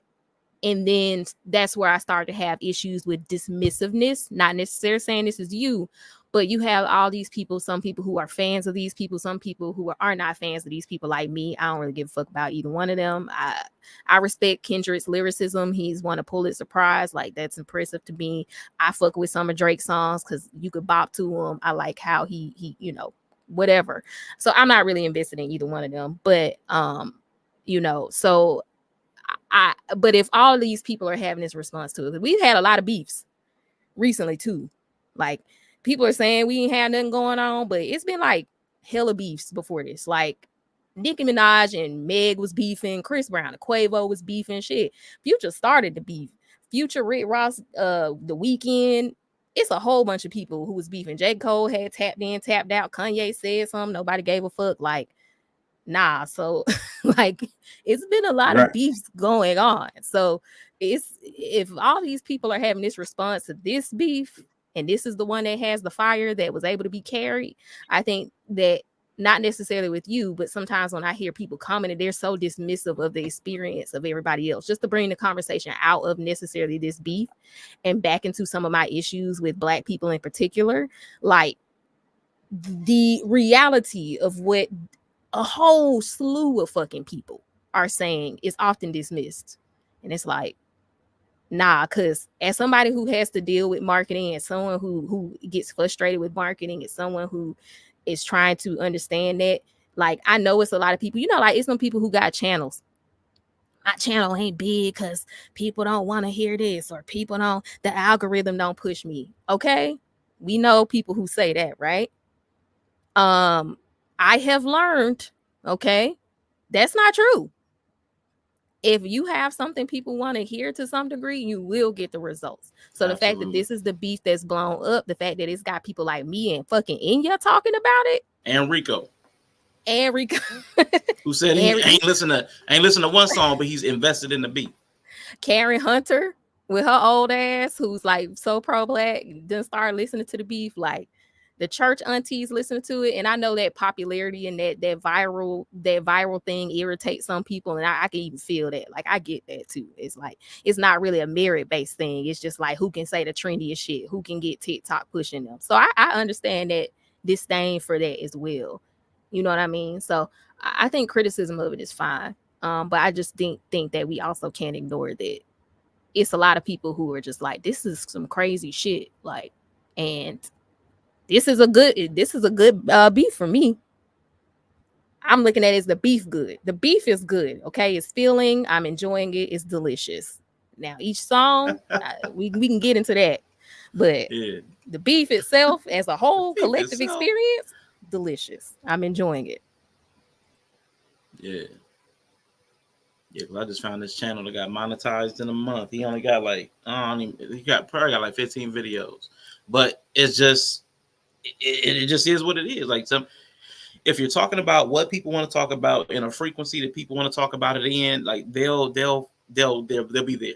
Like, I promise you, if I stay with the manosphere stuff, because I had some videos, again, the more if I fed what people wanted, if I fed the beef that they wanted, if you serve it the way they want it, they'll eat it up. Everything, like, was it, if you build it, they will come. If you serve the people what they want, they will eat it up, gobble it up, swallowed up. Absolutely. So I agree with Bree on that. But yeah, before we move on to the next topic, Yella, did you want to say anything else? I can let my disagreement go, because I don't know that we'll be able to clarify it any further. But is there anything else you want to say about it? We don't punch his I mean, back. it's not really a disagreement. Yeah.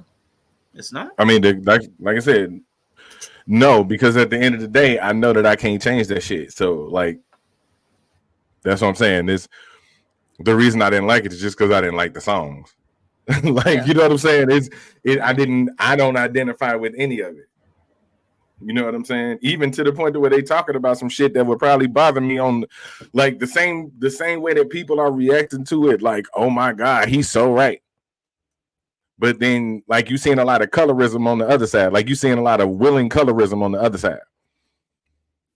It's perfectly fine for Rick Ross to call him white boy, even though his dad's black. You know what I'm saying? So I could easily identify with that and be like, no, Drake was right because this nigga be like this or this, that, and the other.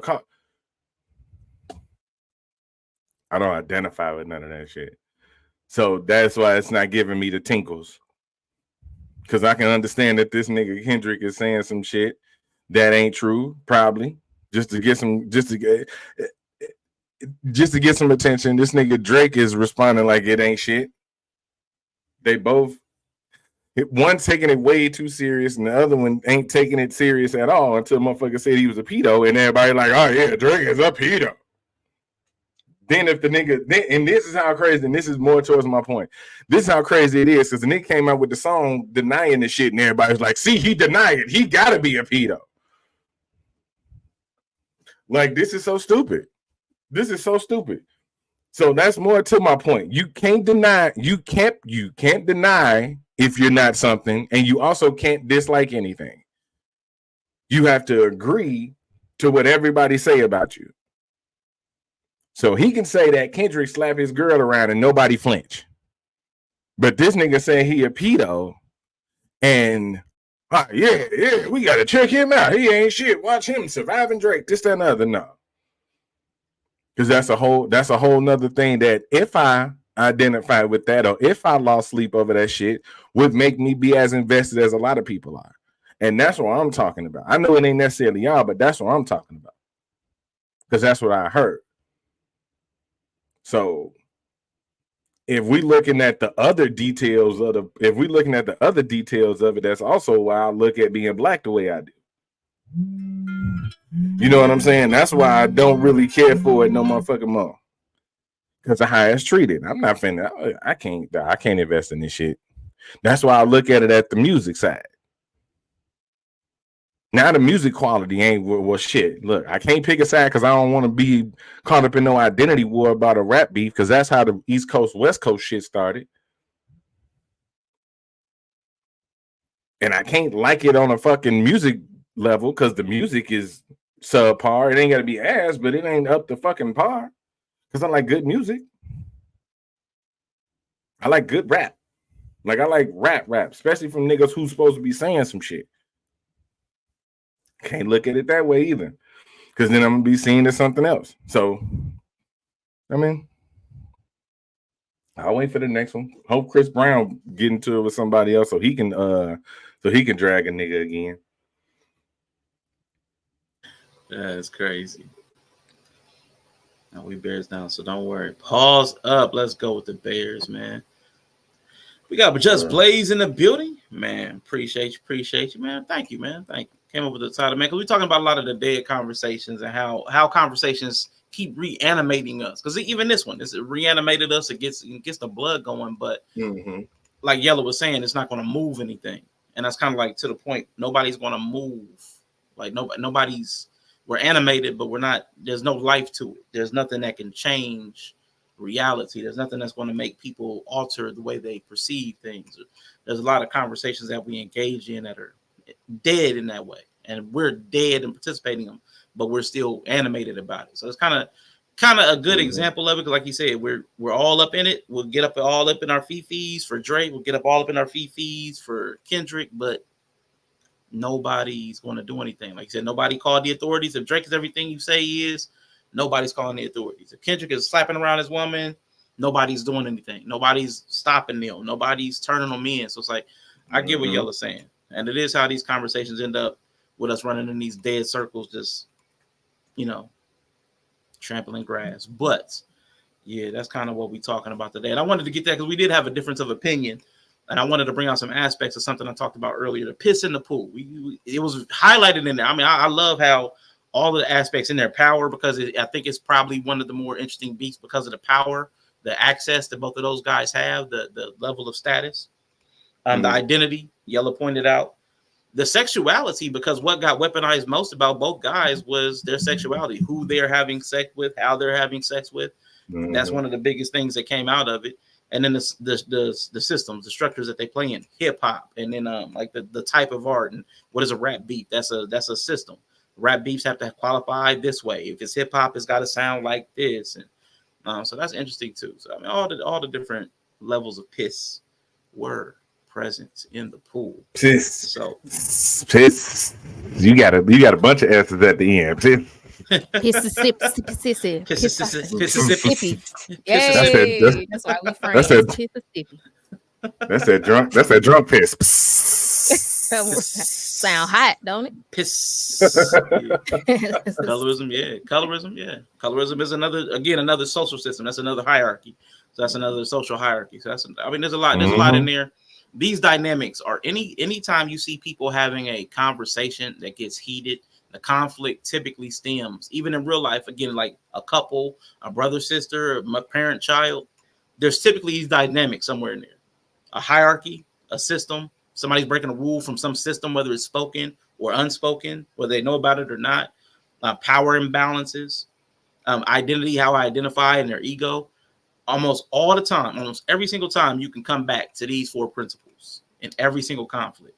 And if you learn to see those, if you learn to identify them, you can avoid a lot of landmines and not get trapped into being reanimated over dead conversations. A lot of times, like if you're constantly having the same argument with a family member, identify where the piss is in the pool.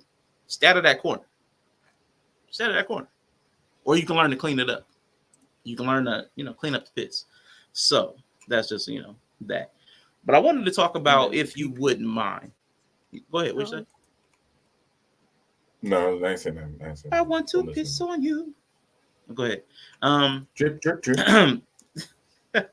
The B bracket, man. The B bracket, because it's that conversation came out of the B bracket. But I want to talk about the B brackets. We were having this conversation. We were having a back and forth earlier. So we really are animals talking about bears and piss. I love it. Yeah, you got to mark your territory. Anyway, that's funny because piss is your territory, your power, your identity, your sexuality, and so that's your territory. That's funny. That's hilarious. I like it. Okay. Anyway, unintended. We're talking about the B bracket, and Bree, don't feel. I know you don't be on the B bracket. You don't be on the panels, but don't feel like you got to sidestep the conversation. I know you be busy. You be busy, or you just ain't it. Either way, don't sit back in this conversation. You be cooking under my slave name. Yep. I'm your slave name.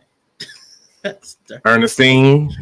Boys. Ernestine. I always cook dinner at 7:00. So it's like literally.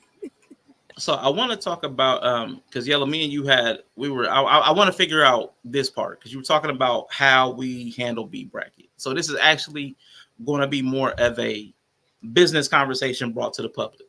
All right, so this is kind of like a meeting that's public. A stream about piss bars. I like it. A stream about piss. I like it. So listen, A stream about piss. a stream, exactly, a stream about piss, and you never cross streams, right? Okay, Never anyway. cross stream. Never cross streams. So yo, we were talking, and we're crossing. And as I get ready to cross streams, we were on your stream, and then I cross it over to my stream. This is probably going to go bad. Then immediately cross the stream after I say that. We're hearing it. I mean, I'm going to do it anyway because I'm just that kind of guy. Voting. You talked about the B bracket, and we talked about voting, and identity came up because it was the same thing with the rap beat. People identify.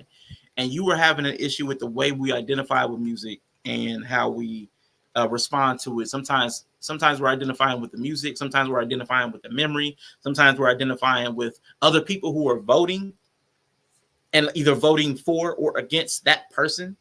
And you were kind of talking about how you did not feel comfortable with that system. So I kind of wanted to talk about that because I think that dynamic is something that's present in a lot of these same things too. And I wanted to get Bree to weigh in. So if you could like reiterate your points. Well, I would thus turn it back to you, brethren, because we said a lot. So I want you to nail down exactly where you want to start. Present your case first to where you want to start from. Okay. You let me know, and now I will respond to that. Now listen, here's how I feel about it. Again, I'm using the word intentionally. Here's how I feel about it. Because I said it in the chat. I feel like you don't want the person element. You don't want the people element in the voting. You don't want us to choose and shift between identifying with this song because I have this memory or identifying with this song because I like it better than the other one. Because from bracket to bracket, from song choice to song choice, I can shift where my value lies. And again, pulling up the identity thing. Let me see. Hold up. Pulling up the identity thing. I may believe one song is better. Like where it says characteristics, beliefs, values, interests, and experiences for identity. So one bracket's choice, I may go off the characteristics of the song. I think this song has better characteristics that hit my ear better. Then the next song, I may believe this song is more valuable on the bracket. Then the next, I may believe this song is more valuable to me. Then the next time, this song may interest me more. And then on the next song, I may vote because I've had an experience with this song. Like you see how all of those words are in this definition of the collection of characteristics, beliefs, values, interests, and experiences. So from song to song, even if it's the same song, I may vote differently based on which one of those is coming to my forefront between the matchup. So when we were talking about the voting, on the B bracket and how you didn't like the way we were voting, that's how I see it. I see it as my identity is fluid. My identity is I'm going to have a value here. I'm going to appreciate a characteristic here. I'm going to have more of an interest here. And it may flip-flop as the matchup changes. I may be like, ooh, because I remember Baby Bash won because all of a sudden the song was more, it had characteristics that I liked more than any of my value sets. It had characteristics of a song that I liked more than any of the values that I held in the previous brackets. I mean, song challenges or whatever you want to call it. So my thing is when we're talking about the voting and the systems, because this is also goes back to the Kendrick, this goes to everything, how people choose and how people seem inconsistent. What can you ask of us to vote if we're not allowed to bring our identity to the vote? Because that's what we're going to vote on, are the characteristics, the values, the beliefs. Mm-hmm. And those are going to be inconsistent because we have so many things that feed and inform our identity. So that's kind of my point, if I can articulate. Okay, so now that I know that, I can start where I started with my point on the stream, because now I know where the problem came in. Okay. My main issue, was the idea of regret after most beat brackets.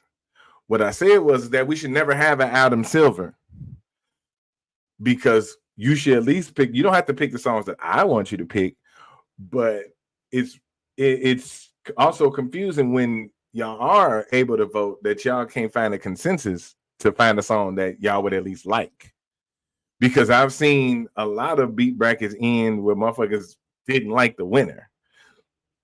You know what I'm saying?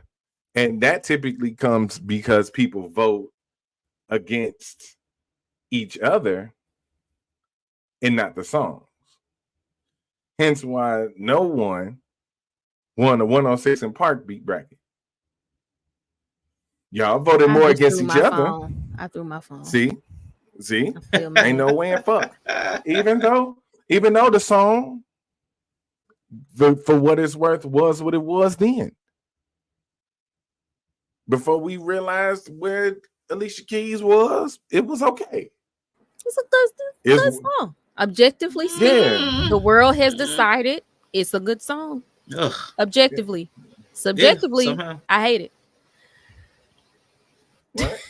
So, and it's not, and the thing, and the crazy thing is, Bree, is that it won, and it wasn't even the popular song. Yeah, it wasn't even a song that was objectively hated. Mm-hmm. Right. Yeah. But somehow it won because it stopped being about what we doing, and it started being about the people.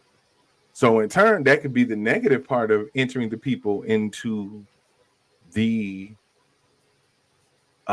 what is the standard? Because now everybody's want to walk by and throw what they want to throw in the pot. Mm-hmm. Then guess what happens? Nobody's happy. We played no one, and guess what? Tomatoes, even the people on the panel who had the first vote and the main votes was like, ew, we didn't like it.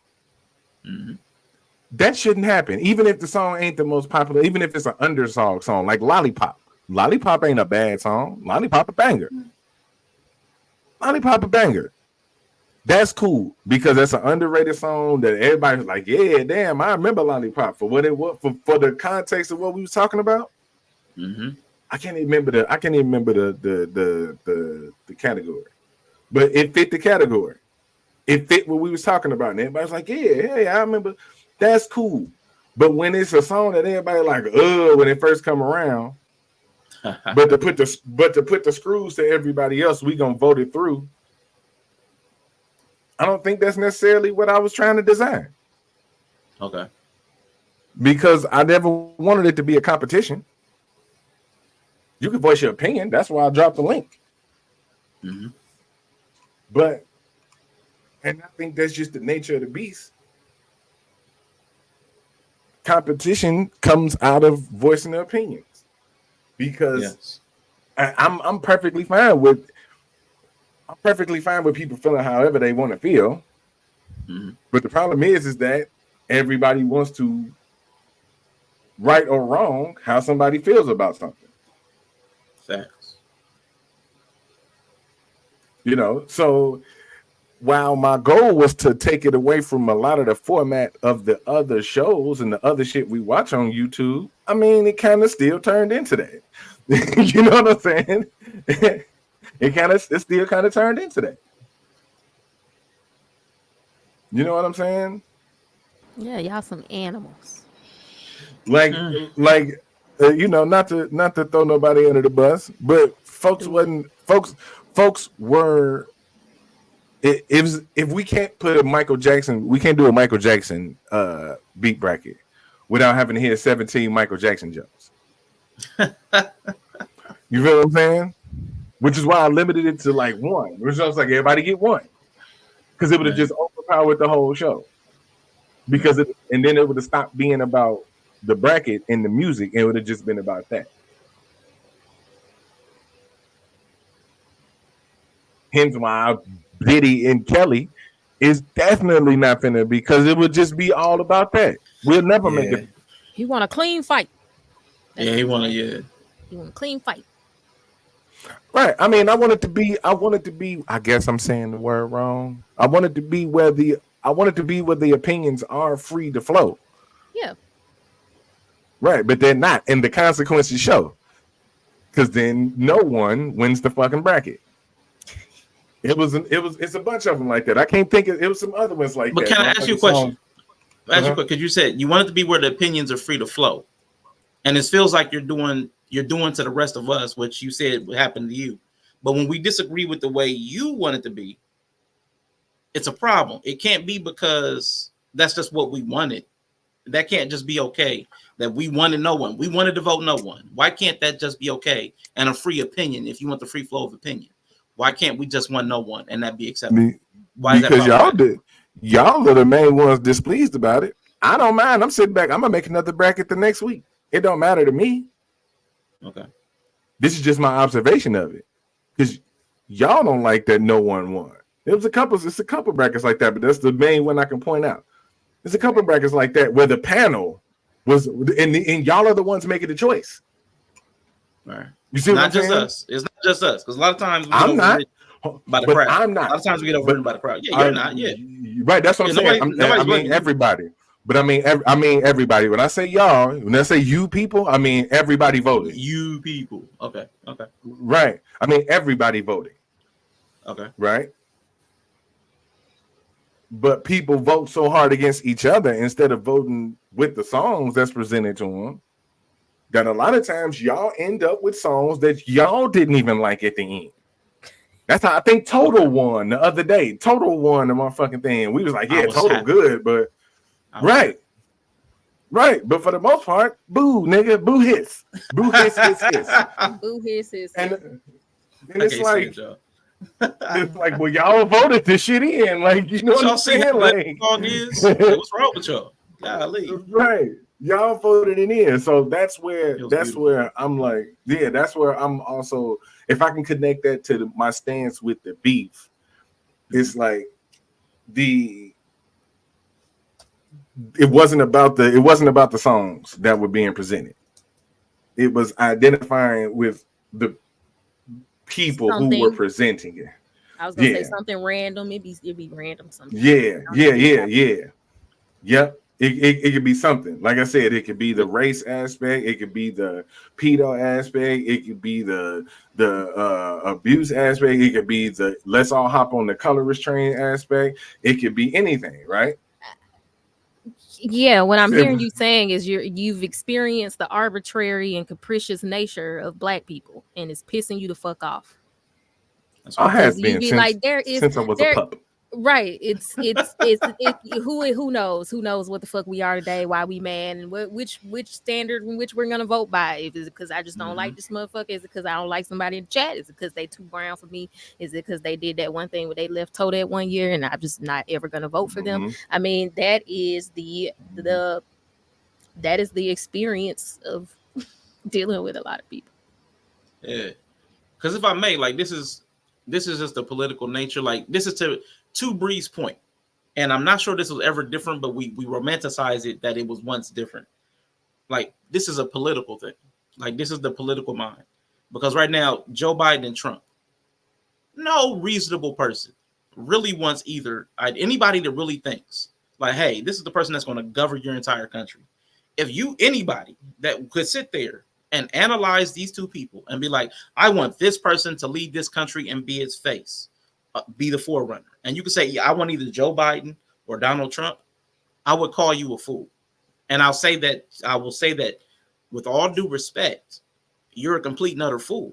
Whether you're here or not, whether you see this on replay, if you really just I want this person to be the representative as the finals of the United States bracket, and I'm going to vote for one of these. No, a lot of times we have two choices in front of us, and we pick the one that like to your point, a lot of these brackets, when we're making choices, we're picking between two songs that we don't know much about, we haven't heard in years. A lot of things are more important, like y'all said, like Bree said, I'm going to pick that left toe thing. I'm going to vote against it because of that left toe thing 5 years ago. A lot of us vote the exact same way in real life that we do on this bracket. I'm not even voting for this. I'm not voting for Total. I'm going to vote against this. Like all the same things we do in life are seen on this bracket. Like, so we're talking about the piss in the pool. That's just how we operate when we have a choice. And that's why I was like, earlier when I said it feels like you don't want people, because this is what comes with people. This is how we operate. We're not going to have like whatever the vision is, I want to ask, like, I need a walkthrough of how it would look like, because I don't know how to remove that even for myself when I'm up there. Because a lot of times with the beat bracket, I would actually prefer to just work the poll. And I got to work the poll because I can't give you the power to work the poll on my channel. They just don't allow it. Only the person that can do it is the channel owner. So that means me giving you my password and username. That's the only way you can work the poll yourself. Because otherwise, the music ain't my thing. I don't listen to music generally. You know what I'm saying? So I probably would just go ahead and skip it. So it's like, my thing is like, okay, I'm working the poll. You drop the link, and maybe people come up, maybe they don't. So I go ahead and participate to keep myself engaged in the process. So in the process, a lot of these songs I would never choose. So I have to find some other rationale for voting. I've got to find something else because I don't like either song. 9 times out of 10, I don't care about either song. So I have to find something else to care about. Because if I've got to make a choice between two, I've got to find something to hinge it on. And because I'm a hater, I'm probably going to pick that pinky toe thing from 5 years ago. Like, did you see that pinky toe? I was gonna say we got some haters. I'm a hater. We got some haters, and I think a lot of us have a haterism in us. Yeah. And I'll tell you, when Bree said that, it's hilarious because I can't look at Jennifer Garner the same because I saw her pinky toe. Her pinky toe. I do it. It does like no, this. That's wild, son. And I'm dead serious. A guy who broke up with a girl because of one of her toes, bro. He's like, her pinky toe does this thing. I can't be with her. I can't do it. I can't marry her. Yeah. So even when I watch her movies or something, all I think about is that one toe. I can't get the fucking ladder to work. Y'all trip. It was over here. I can't even. You know what I'm saying? Okay. I can't even because. But anyway, go ahead. Now the pinky toes in my head. Since Bree said the pinky toes in my head. So here's where I struggle with it. Right. I said exactly what my idea was it when we started. I said exactly what my idea was when I wanted to start it. It wasn't meant to be a competition. It was just meant to have people voice their opinion and choose a song. Now, if you're listening to songs you don't know and you genuinely didn't like how it sounds, that's fine too. Right? I get that. It's not going to, I don't expect it to look any type of way now where it's at because it's become what it is. And regardless of what I wanted it to be, it is what it is now, and I'm fine with that. This is just an observation. Gotcha. This is an observation. You know what I'm saying? And it goes to what we were talking about. That's why I use beat bracket as an example, because I'm so much of an example. I don't have a vote. So even though I created the system, I don't have a say-so on how it goes. All I do is present the choices, which might be the most say-so is that I present the choices, but y'all determine it. You know what I'm saying? And the bad part is that I'm not giving you bad choices. I'm not giving you bad choices. You might not like the choices that's up there, but you're not getting bad choices. Objectively, usually these are decided to be popular. So that means that public opinion has deemed them. Right. I'm gonna keep on doing that now. Because the second I make a bracket where all 16 songs is ass, then I'm quitting. Then I'm done. You know what I'm saying? So it's I can understand that some songs y'all not gonna like, some songs y'all are gonna like. But for the most part, they've been songs that have been liked at one point in time. Absolutely. May I offer a criticism and that it could be useful? I think if you would like, because it says the best, right? Usually it's like what is the best, which should be understood to be a light. This is more liked or deemed better by some standard or measure. So I can understand the disdain for having a song that everybody who's been voting has decided is trash. Like, it's funny to me because I'm just a shadow person, but I have dark humor. But at the same time, there are things you probably could do to mitigate some of the stuff. Like there are a few things I know, like the voting on Twitch used to be locked to like one vote. you can always go back to doing that kind of thing. I think a lot of people also tend to vote very short-sightedly, like just because people do that. I remember when we were doing the I don't know if it was the Usher one, was it Michael Jackson versus Prince, I think, or it was Whitney versus Beyonce. And like for me, sometimes I vote based on like, okay, they're going against someone. So I want the strongest song to kind of get to that final spot, right? So I'm not just looking at these two songs in a vacuum. I'm looking at, if this wins, it's gonna go against maybe this song or that song. And then but that's like a lot. Like that's very strategic. And I know most people don't look at it. They just looking at the two songs. They ain't looking at the songs it's about to go up against. And so they just, each time you put them two songs up, it's like a whole new system. And it's like, oh, okay, which two? And then if you vote that way, sometimes you may end up none of your songs go to the final. And then some people just switch, which is like, oh, if I don't like either of the songs, I'm voting for Kanye. I don't like President Biden, or I'm right Kanye on the ballot. So I think sometimes also that's just a phenomenon that happens when people have nothing, like Rashawn is saying, I have no say in this, I don't like none of these. Some people tend to go the troll route or just find some random reason to not pick a song, which is some of what you can't do anything about that also. Right. Yeah. Right. Then that's why instead of trying to mitigate it, I just leaned into it. That's how the extra points ended up on Twitch. Yeah. Right. Because I know that at the end of the day, this is just beat bracket. Right. Right. So that's why it's like, you know what I'm saying? I'm not, but it's also my objective being, it's also my view being an observer. You know what I'm saying? Because everybody else, look at it like this, everybody else is here to participate in the voting except me. Right. Everybody here is here to voice an opinion about the song but me. I have an opinion, but that's not my position. I'm just here to tally up poorly and neutral party. Yeah, be a very subpar host. I'm very neutral. I love the hater streams though, you know. If it makes you feel any better, I love a stream where somebody is just grinding their gears that this song is making it. It's some of my favorite beat brackets. I love them. I love when I'm the only one who likes a song and it makes it, because it just makes me feel better that everybody else is just burning in their flesh when this one song they hate it made it. So if it makes you feel any better, it contributes to we have some that I think people take more seriously. But the ones that I think I've noticed with the genres, I think a lot of the viewers maybe aren't as in touch with, we kind of start getting that little trolly kind of stuff. Yeah. But yeah. It's been a few of them that's and like I said, this wasn't a problem. This was never a problem. Yeah. Because I appreciate people however they vote. That's why I was like, I don't want it to be like misconstrued. It was we were having this layer of identity conversation.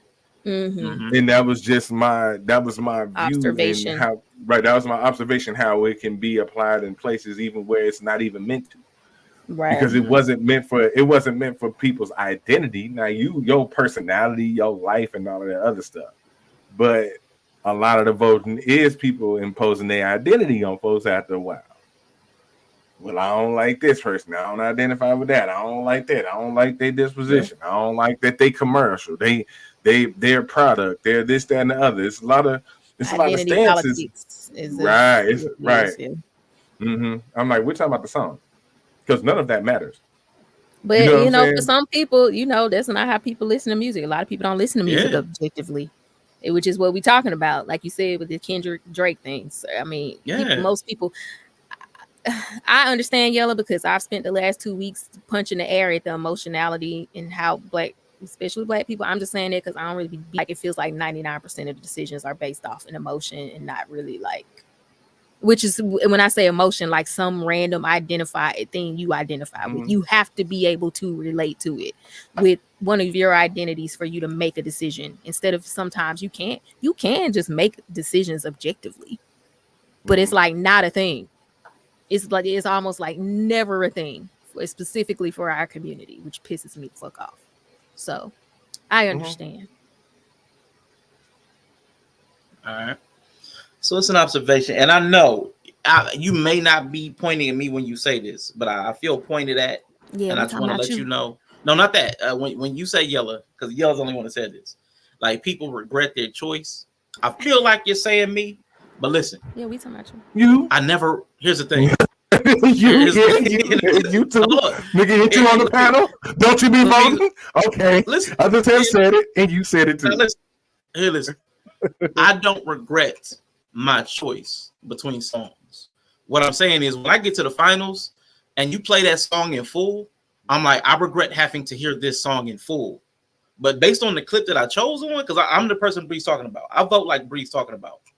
Like I got these two songs, and that clip. A lot of times I'm going off just that clip. Like I'm not even because again I either don't know the whole song or I can't remember the whole song, and we're not listening to the entire song. So I'm judging just based on that clip a lot of times. And then like all that other inference, like I said, like I'm pulling from Identity. I'm pulling, and I know a lot of people do too. I'm pulling heavily on Identity. The characteristics that resonate with me, the beliefs I have. Like again, I voted like the BBL thing. I remember that one time I voted about BBL, and you like you vote on BBLs. I got a belief set. I got values. There's certain things I'm more interested in. Like if it's got more horn in it, not more cowbell, I'm going to vote more heavily for that song. And then I have experience with certain songs like My So-Called Life with the Head and Shoulders and the Marlboros. Like we have so I'm going to vote for My Identity 9 times out of 10. There's only one time out of 10 I'm ever going to vote objectively based on the composition of the song. Yeah, That's rarely ever going to be the thing because I'm not a music expert. I can't tell you about tone and timbre, and I can't vote objectively because I don't know the metrics. yes. I don't have any. Yeah, I don't have the education to break down what is supposed to be what. So I've got to go with how it lands on me, and me is the identity. So I can't divorce myself in voting from the identity because I don't have the objective knowledge to make an empirical. Right. You know what I'm saying? I can't do it. I just don't. But sometimes I can be like, okay, this got more. This has more of this. This is way too pitchy, or I can do that. But that's rare. That's rare when I can tell compositionally that one is superior. This is rare, very rare. And I think yeah. the title of the bracket also would inform if you literally said even best singer, people gonna be emotional. But I mean, you could say best technical singer or something, then maybe people might look at it like, okay, technically, what's her skill, and they may look at it more if you specified it. But once again, I think it's fun, and I think you understand it. It's art, it's music. So how music hit people is gonna pretty much determine it's music. Like we listen to what we like. Most people aren't music majors or anything. So I think, and at least in this realm, it's understood that it's gonna be mostly subjective. Yeah. Oh yeah. I love it. I honestly, even if I said I regret it, because I know I've said that a couple times. Honestly, man, I love every single choice I made because it fed me in that moment. In that moment, vote no one out of festivity. Right. Oh my God. Yeah. When I was voting no one out of festivity, man, that felt good. When Tell Me got a win, it felt amazing. Man, it feels so good. And if it gets to the finals, got home with it, and then you have to spend some time with it, and then you have to learn how she snore and she sleep with her mouth open and she sleep and she sleepwalk and she leave her wig on the doorknob. And no, it wasn't. No, it wasn't because you openly verbally said no because you verbally said fuck. We should ignore what I verbally say. Ignore what I verbally say. Listen, ignore what I verbally say in that moment because that's also an immediate reaction to immediate stimuli. I know that this beat bracket is going to be over and we're going to move on to another one. I don't even know which songs, or I don't think the only thing I think about with these beat brackets later on is which songs didn't make it. That's the only thing. Yeah. That I still think about later is the songs that I have not gotten over. This Is How We Do It is not on the bracket. I've not gotten over that. I've not let that Y'all go. never gonna live it down. Yeah. But This Is How We Do It is great. It is. And it never will because it never will. You know what you want to know, Bree? I can make all 16 songs. I can make 15 songs. This Is How We Do It.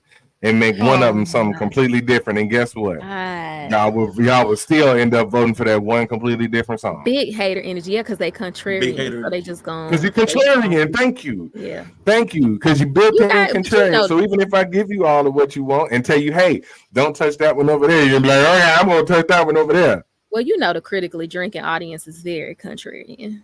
Man, I mean, very, yeah, you know, Yeah, so that's some of why. that is, very. yeah. Yeah, I'm with it. That's why I say I'm with it. It's not a. It wasn't I a had a. complaint. It was an observation.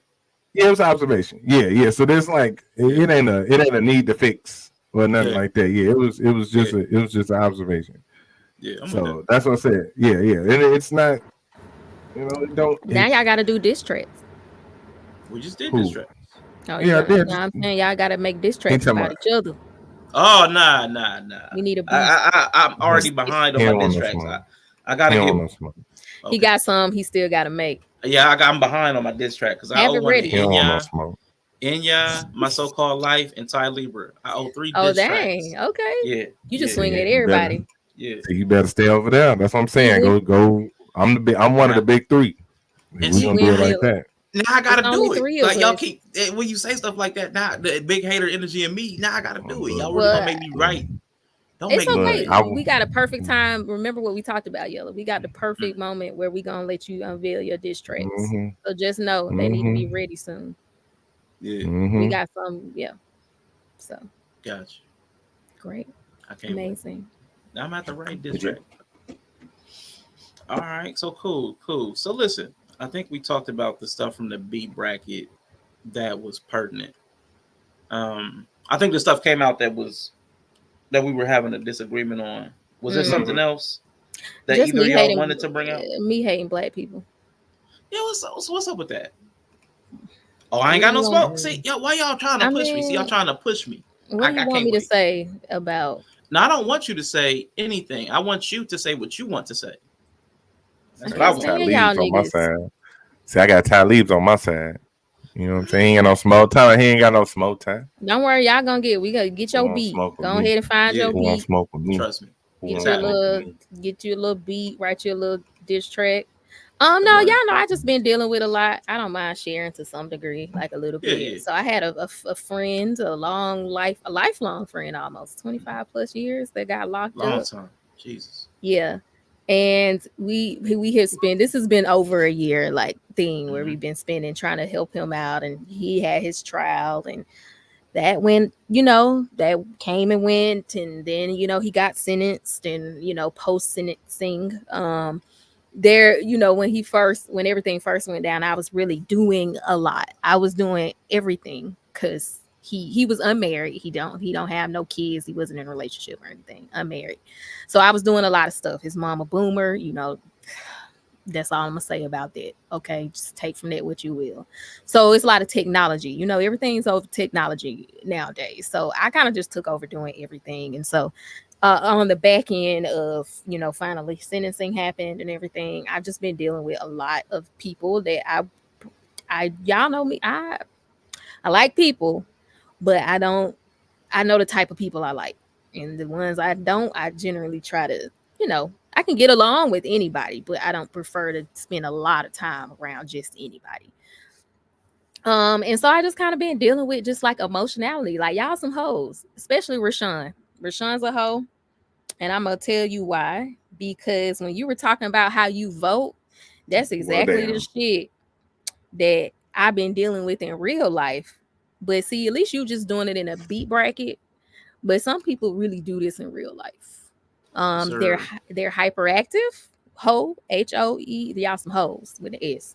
Hyperactive, Mm, overreactive, emotionally mm, dysregulated, and mm. subversive.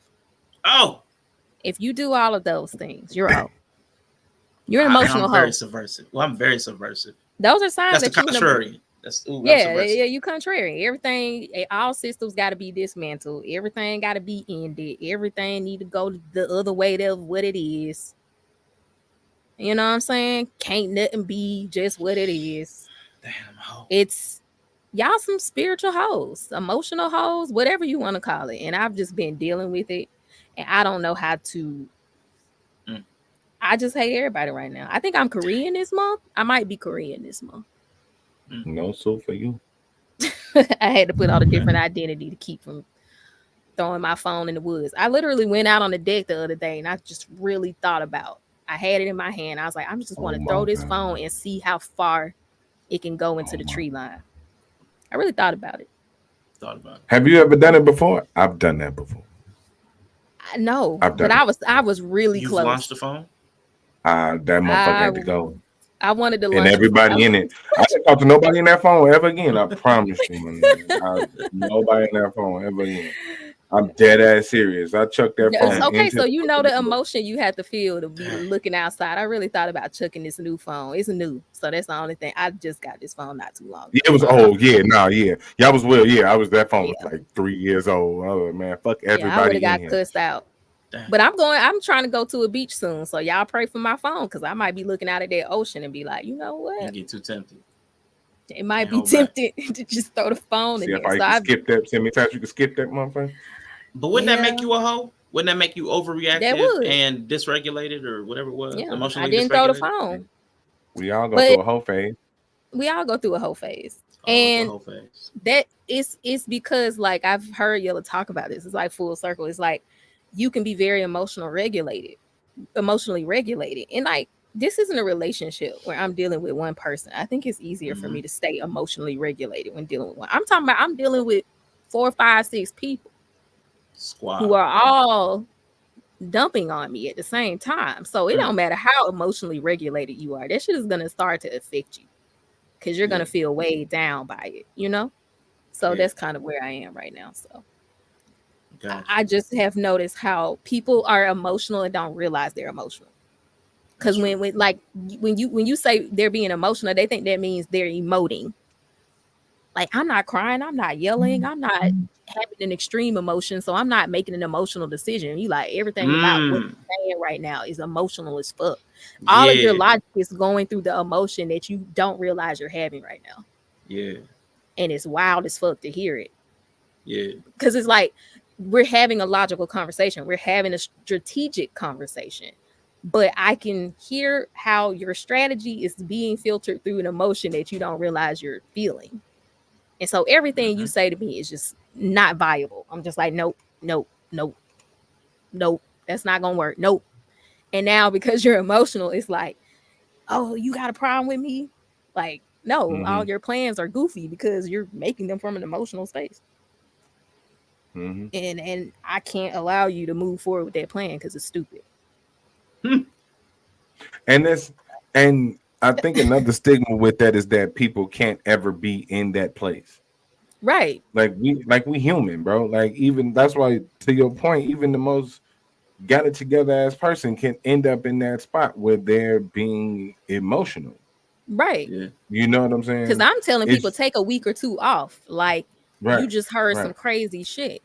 You just heard something that no matter how together you are, you should have an emotional response to that. Yeah, you should. Thank you. Damn, that's a good one. You should have. Yeah, it's some things, it's promise you, it's some situations in life that should.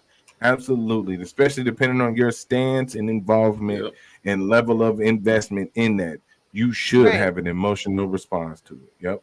Yeah. Absolutely. And so like I had an emotional response to it, and I have outlets and processing, and I also know my limits.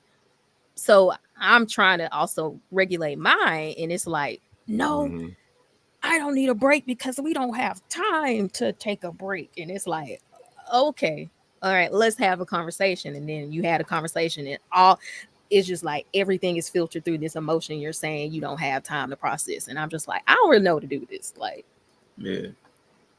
That's actually going to make you ineffective. Yeah, you're ineffective. But now you're telling an emotional person they're ineffective. Which just makes them more and that's also not gonna be dysregulated. They can't take the feedback. They can't take the feedback. That sucks. That sucks. So feedback loop. What do you do? God damn. What do you do? Y'all say this what women do all the time. So what do you do? Oh, how do we deal with that? Yeah, what do you do? When there's a bunch of emotionally dysregulated people, men or women. Yeah, because some of them men too. These aren't all some women. of them are men. A lot of what I found these are my strategies for dealing with emotionally dysregulated people. One is remove myself, either spatially or emotionally. So if everybody's dysregulated, because this is what they typically like funeral. Everybody's blown up. Somebody's got to be the strong one. Yeah. Somebody's got to be the level head. This typically rotates. Now, this is typically a rotating role that nobody has to say, like, depending on the situation, somebody's going to be able to step out. And we kind of know, like, who's like, well, and I'm going to use a recent example, like with Summer. We know that Yella, for me, I think was the closest person. So I would expect him to have the biggest reaction to losing Summer. Like in a family, we kind of know who plays what positions. So we know who's going to get impacted the most by a loss. Same thing like in a company. If somebody gets fired, we kind of know what other auxiliary positions typically have to cover that role. Well, they were the office manager, so that means we're probably going to pull harder on the receptionist and the float. There's going to be something like we kind of know that. So like I think people feel that out and do it naturally. But there are people who are vampires who always play the succubus role. They always got to feed off of other people's energy. They're always helpless. And I think that's what we're talking about when we're talking about the piss in the pool. Now, if everybody is always, this is the problem. When everybody is always playing the victim helpless thing, those are the people I spatially separate myself from. I spatially remove myself from them because that's unhealthy. Now, if somebody is situationally helpless, then I know that there's time for me to play support. And then when it's reciprocated, I'm going to get supported. And when it's that moment, I remove myself emotionally because I know you need me in this moment. And there's going to be a moment where I need you and you'll be there. And that's, for me, that's a healthy relationship dynamic. That's okay. I'll put my feelings to the side here so that I can support you mentally. The mental load. I'll do the mental labor while you're handling your emotions, the processing, grieving, whatever it is, just feeling betrayed, whatever. I don't know the situation, but whatever feeling is, feel that feeling. I'll support you with the thinking behind the situation. Well, maybe I need to call these people for you. Oh, that's a good idea. I didn't even think about that. Let me do that mental load. And then when it's my turn, we can reciprocate. Healthy relationship. But again, if somebody's always in that, I need help, I can't figure stuff out for myself, that's unhealthy. That's too much of a drain. I remove myself from those people. So what if it's in the middle where it's like, okay, like you said, you're not in a place to do it, I'll do it. But what if you see someone, you're like, I'm here to support you, right? Yeah. And then they're still doing stuff. Like instead of, you're like, I'm gonna make that call. No, I need to make the call. And you're like, but you're not if handling you it. make the if you make the call, it's not going to be productive. It's not going to work out well. And it's not going to help the end goal. Because I'm not here for you, but you are a part of the objective that I'm here for. So I can't divorce myself from you because you're part of why I'm here. Well, the ultimate plan is why I'm here. Can't like we're here. Yeah. So we're here for my friend. Let's just say you're close to him and you're part of the team. So I can't divorce myself from you without divorcing myself from the team, which is important to him and what we're trying to do. So then it's like, there's one person who realizes they're stressed out. Like you said, oh, wow, my brain is crazy. Thank you. Thank you for making this call for me. Yeah. But like y'all talk about with the relationships a lot of time, that ain't the energy you get. It's, I could do it myself. Why you ain't? I don't need your help, right? You think they running stuff like? Yeah. So that's what do you do? Okay, for me, again, it's just for me. For me, I would reiterate what my position is. Listen, I understand we're all going through a lot, and we all want the best outcome for whatever. Blah blah blah. This is our goal. Restate the goal. I see the way things have been going, and I think it would be best if this person or me handled this because of, and this calls for directness, because when you're making these calls, I see it gets you frustrated, and I don't believe your frustration will be best for this. Now, maybe there's a situation where, for whatever reason, because sometimes out of necessity, people are financially dependent on somebody, and they can't be direct. I try not to be in situations where I can't be direct with somebody, especially when it's like such high stakes, because that's where we get into really problematic dynamics. But because this is high stakes, and I would believe in your position, you're not reliant on the people that you're talking about. I would want to be direct in that moment, because this is not serving the purpose that we all, and I would say you could also phrase everything in a question too. Like, we are here to help so-and-so, right? Okay, well, wouldn't it make sense for the person that has the best resources or access or knowledge to handle that? Okay, well, I think then so-and-so should handle that, whether that's me or not. You know what I'm saying?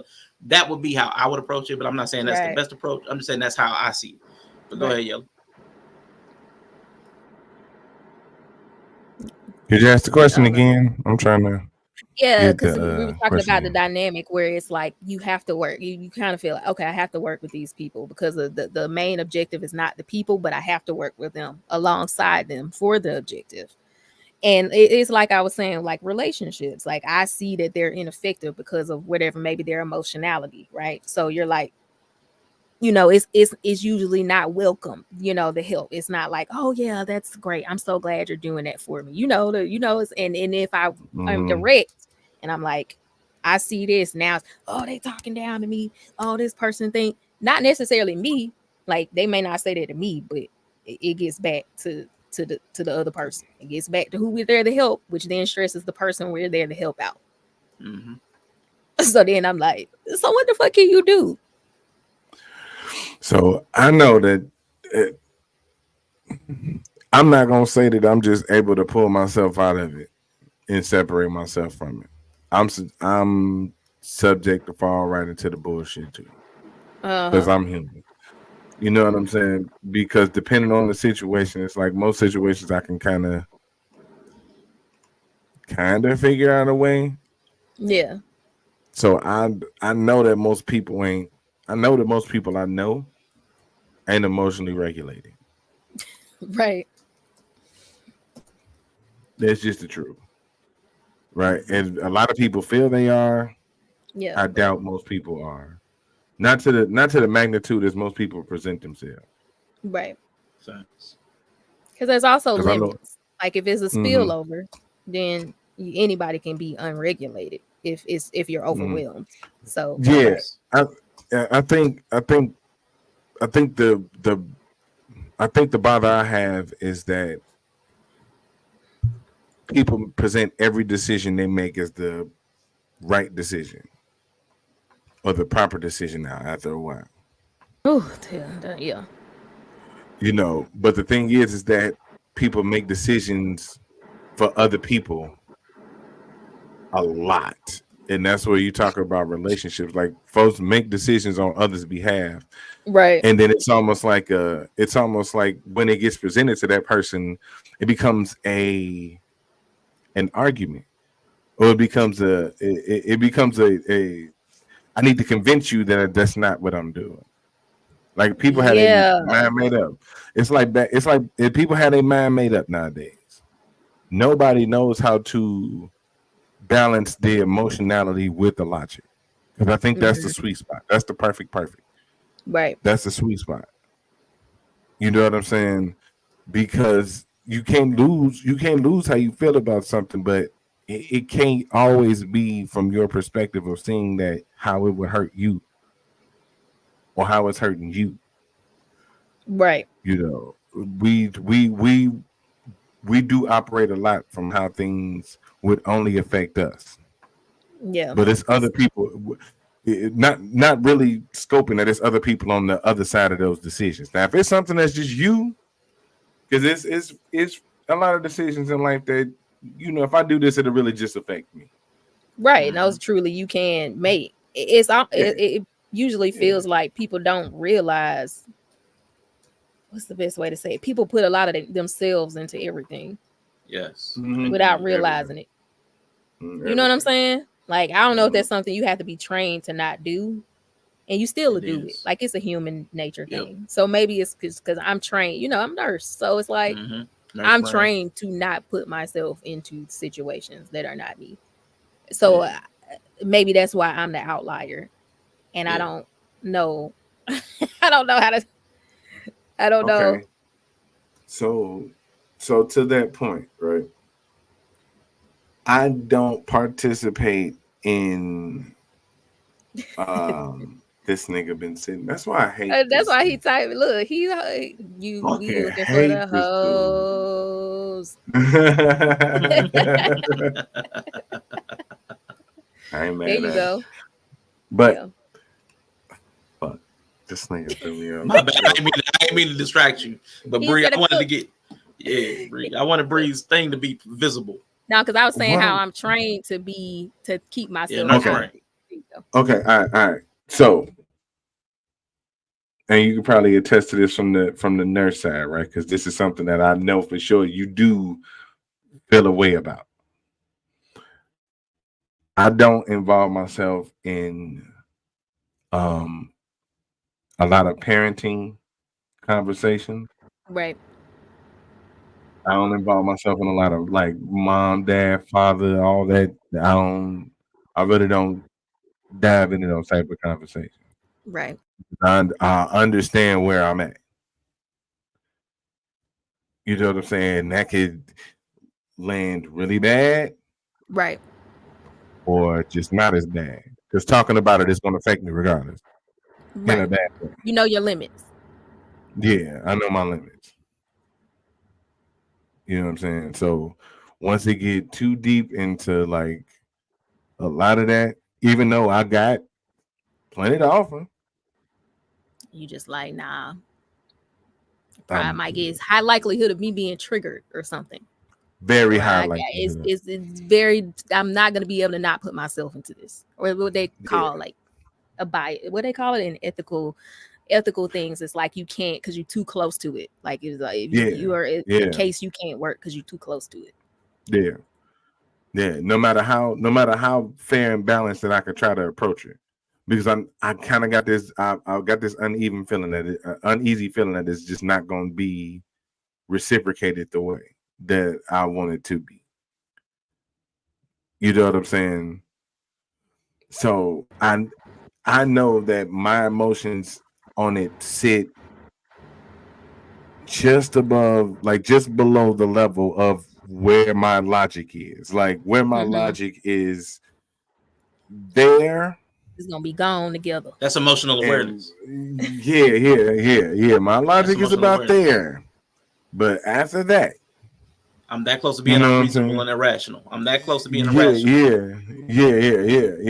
Yeah. Like because that's about as much as I can give you on a situation that I know I feel super strongly with. That if you become unirrational or you know what I'm saying, irrational or whatever, unirrational, good word. Irrational.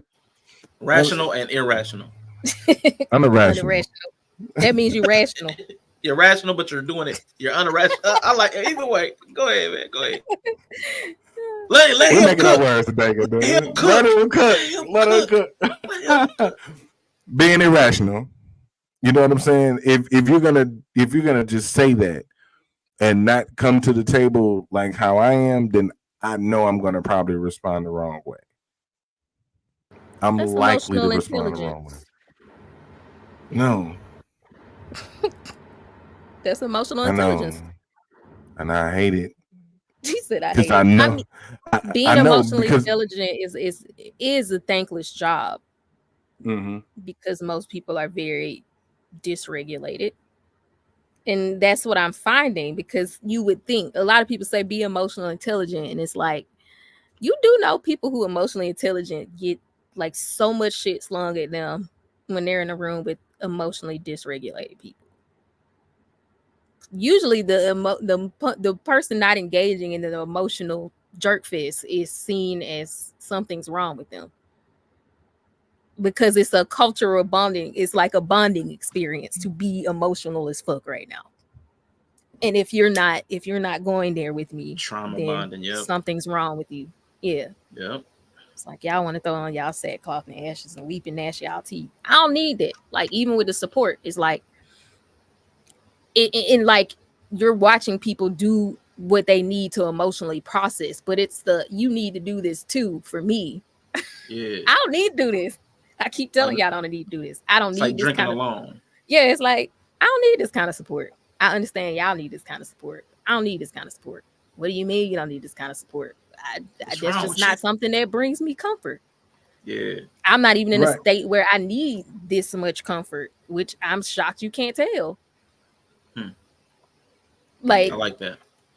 So it always feels like there's some things where you're like I told you, I was like, I feel neurodivergent as fuck when in those situations. Like that's where I start to feel like I'm missing something here, because why do I not need all of this extra comfort and emotional group emotional? I don't even know what it is. It just feels like emotional fucking. I'm just gonna say what it feels like. It just feels like you're Oh fucking my each other God. with Emotional emotions. tripping. Emotional Emotional tripping. tripping. It's emotional tripping. And I just be like, I like penises. Strength. Peni. Strong. I like peni. I don't know what to do with all this tripping. That's great. Y'all keep going. You just grinding at this Y'all point. are getting orgasms. This is great for y'all, but why I gotta be here to watch it? Mm-hmm. Well, everybody likes to trib when they're sad. Okay. Not me. Something wrong with you then. Okay. It depends on the room. It depends on the room. Like, and it depends on how it But affects me Yella, too. okay, how about this? You can't trip because you have a whole peen. So Uh-oh. now what? I mean, I can emotionally trip. My emotions are genderless. My emotions Okay, but I'm just saying that's are how I feel non-binary. emotionally. Like I'm this is an analogy. Like I like my I emotions. got you. I'm being invited to trip, and I'm like, but I have a penis. Yeah. Right. So I if I mean, come over there, it's gonna be a whole nother situation. Yeah. I'm gonna make it work, man. He said I'll make it work. I'm gonna make it do what it do. I'm just saying. I get what you're saying. It's so weird. We figure it out. But no, I get you. No, I get you. I get you. I get you. Because it's like when it reaches emotional tripping, I know what you're talking about. Like there's a setting, like you, like if the That's situation hilarious. calls for, like people can be in the same setting at the same emotional kind of level for a certain reason. Right. Right. Hilarious. You know what I'm saying? Which I'm okay with it. Right. Yeah. It's when it comes from a place of like forcing it upon people, or Yeah. Like I don't need this. I don't need this activity. Yeah, or making That's hilarious. making it like your identity. Yeah, it's like your identity, Yeah. and it's like not only do I Yeah. not need it, but what you do to emotionally feel better is actually makes me feel emotionally Worse. spent and worse. Yeah. Mm-hmm. So not only Yeah. do I not need it, being forced to Yeah. watch it or engage in it actually is counterintuitive to how I emotionally regulate. That makes sense. Because That's like important to typically for me, I go by myself. I might go Yeah. play a game. I might just zone out, dissociate, stare at the ceiling for a while. I don't generally get off or find a lot of benefit to just sitting around like having emoting with other Yeah. people. I just don't. Grinding your emotions against each other. Grinding my emotions against other The people emotionally does not dribbling, get me yeah. off. Yeah. Yeah. Emotionally, he gonna Feel keep saying this emotional. sadness. Feel this sadness. Feel it. He Feel gonna it. keep on saying emotionally tripping. Why did you just say that, nigga? He's like, take the sadness. Feel this sadness. Feel You this feel that sadness on my Yeah. Feel this sadness. On my sadness. sadness. We're so sad together. Yeah. So, So you reach that sad climax and y'all hold each other crying. Oh my God. And then the pastor got, hey, I only want to hear one voice right now. and he said, no, he said, I only want to hear the voice of God. Yeah, Continue I want to hear the voice of God. It continues to speak. Oh my God. I'm just saying, but it's weird. So I just feel like the person who just being forced to watch, like I just feel like indecent exposure. Like I'm being forced to watch something that's very uncomfortable for me. Yes. And like I talked to Rashawn, I think, and Inya in the Discord, like kind of close to when it was happening. And I literally had no words for it. Like it was so uncomfortable for me. Yes. It would be like two dudes walking in a room with you and just rubbing their dicks together. You'd be like, wow, this is weird. Yeah, why am I here right now? Yeah, I don't need to be here for this. I don't need to be here for this. Like that's how uncomfortable it makes me. Yeah. But I try to be supportive and like I don't know what to do. I don't know what to do. Yeah. But you can do really. I mean, again, like others excusing yourself. Yeah. There are times where you could just like for the Close my emotional eyes. support of other people, is you could engage in it I for the gotta emotional support of other people. Again, this is a part of support. This is a part of support and service. It's doing things you wouldn't ordinarily want to do, but you're doing it out of love and well-being for the other person. Right. But that has to be, that's it, like you said, that's a draining thing. Like that you're giving energy. So you have to decide where you give energy and who you give energy to, how often and how much. Like you have to decide how much tribbing you're willing to get involved in. Stop, like that's I guess because you said fake it. You said fake it. Maybe I could just make orgasm noises with them. They'll never know I wasn't even rubbing on. And that would be cool. And if you can't use it and it's actually draining to you, I wouldn't even say fake it, but you like be present for them. Like you sit in the back seat, like Meg Thee Stallion's photographer. Like you just sit there and you watch and capture the moment. Like I was there for you. I witnessed everything. Moment. Yeah, that's it. That's it. You just you be a witness to their emotionality. Like, and that's it. That might be a thing that they may feel supported because of your time served. That may be a thing. I can't say. Some people like to be watched. Some people like to be watched. They don't need you to trip. They just need somebody there while they, handle their own emotionality. Like they get their own emotions off. Yeah. Some people, I can do it. Not cheering me on. Because now it's just, I feel like the next time it happens, I'm just going to laugh now. Because I'm just going to be thinking about emotional tripping. And I just we helped. Now you ain't going to feel as uncomfortable. Yeah. Now you're going to be like, yeah, I can do this. I'm gonna feel more uncomfortable because I'm just gonna have a visual of people emotionally tripping. And listen, like the old women used to do this. When you're sitting with somebody sitting in their emotions, you sit there and rock. Like you sit there and rock. That's what the old people. Yes, baby. Yeah, I know they put you on their bosoms and rock you. Yeah, and rock. Yeah, tripping. It's emotional tripping. I'm not good at that, guys. Get into it. Yeah, I'm not good at that. I'm just really not. You don't start off good. You develop goodness. I don't want to be good at it. I watch Boys Love, so I told you I don't even like seeing vagina in my. But it's not vagina. This is just it's emotional vagina. I don't like emotional vagina either. Everybody can. I have mostly male. I told y'all most of my life I've always got along with males more, like through and through. I don't emotionally like vaginas, physically, like emotionally, all of it. I'm emotionally so you don't like the energy. You don't like the energy of receptivity. You don't like the energy of people taking in your energy. That's your thing. Take that. No. Yeah, you don't want them taking your energy. I get that. Most people don't want to be drained. Most people don't. Tommy be in the building. What's going on, bro? I don't want to be swallowed up. I mean, the person who I submit to, I like them to swallow me up. I don't like random people swallow me up. I get that. I'm not no hoe. You don't allow yourself to get swallowed up, but it's like energetically, sometimes you allow yourself to get sucked on.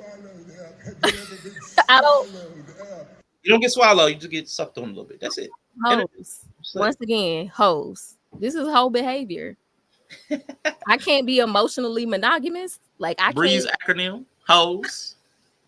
Look. I can't just only want to do that with one person. I gotta have group. Nah, it's not because it takes a village. Nah, it takes a village. I have my village. Remember, the people I'm talking about are not my village. No, but they are. Like this is what a village is. I've been like there's extensions into the village. There's branches. No, you have a friend. You have a mutual friend. That's what a village is. Like you have connectivity. You have a point of connectivity that you're trying to deny connection to these people. They in the village now. They in the village now. Yes. But if you coming in the village, so who coming in who village? Because doesn't the village that you're entering to decide the rules? I guess am I going into their village, or are they coming into mine? Or are we merging villages? You should be bringing two villages, like two families together inside the village. So shouldn't it be a penis and a vagina? We got two vaginas. No, because two women can work together in a village from two different families. So it's just that you don't want to operate in the principle of the way women typically operate. So this goes back to the sexuality. Let me go ahead and pull that up. You don't want to conform to the roles and rules these aren't written rules. These are hidden societal roles and rules for women. You don't Okay. want to conform to that. You don't Oh, want to that's what conform this to the is. power dynamics or That the makes- identity of that. Yeah. So that's what you're rejecting. Okay. I'm being gender neutral right now. You're trying to be. Or even gender opposite. You're just not trying to operate in this place where you sit there and emotionally treat it. If I had a dick, this wouldn't be asked of me. It wouldn't. That's the thing. You don't want to participate in that dynamic. And you're like, if I was a dude, like that's why you kept saying dick. If I had a dick, nobody would Right. ask this of me. Nobody would want to sit here and Right. rub up against me because I'm unsafe. I could avoid all of this if I had Should have different been a partners. bear. Should have been a Should've been a fucking bear. man. Here we are again. Here you are. Shitty. And you wouldn't have to do the emotional labor that's asked of women because of the sexual roles that are asked of women. So everything that's- I'm doing is assumed to be being done because I'm a woman. It makes some of the other issues that are happening in the dynamic make more sense because there are these underlying issues of, well, if this person gets called first or this person feels like Yes. they're this, and That's I'm why like, there's what competition. the fuck is this? Because that's why you said that one person was trying to be of service to the friend because she's interested. yeah, She feels in competition because you're doing the things that would be assumed of somebody in that role, which is I a see. sexual role. but only because I have a vagina. Only because you have a vagina. Because if a dude was doing that, like a brother or a best friend, it'd be like, oh, that's a dude. He's leading. Right. Let him do his thing. Let him be the man. Which let is the him- guy who's in the group. He don't have none of these problems. Yeah. He's not going to get challenged on that because he's being a man. Yeah, he's he being gets a to do leader, what I he's want being to do. protective. Yes. He gets Yeah. to come to the meet and say his part and be left alone the rest of the week. Sexuality has entered the chat. The fuck? I'm so Yes. mad. Get the strap. I'm So so that's- mad. Again, so now so everybody that's listening has been here since the beginning. Like you keep seeing how the themes of the piss in the pool, like the power, the identity, the sexuality, and the structures, all of this is constant in everything that we do. And you have to, it's if you can recognize it, you can better deal with it. I'm not saying it doesn't go away. Yeah, it doesn't. It doesn't go away. So I need to be like more female.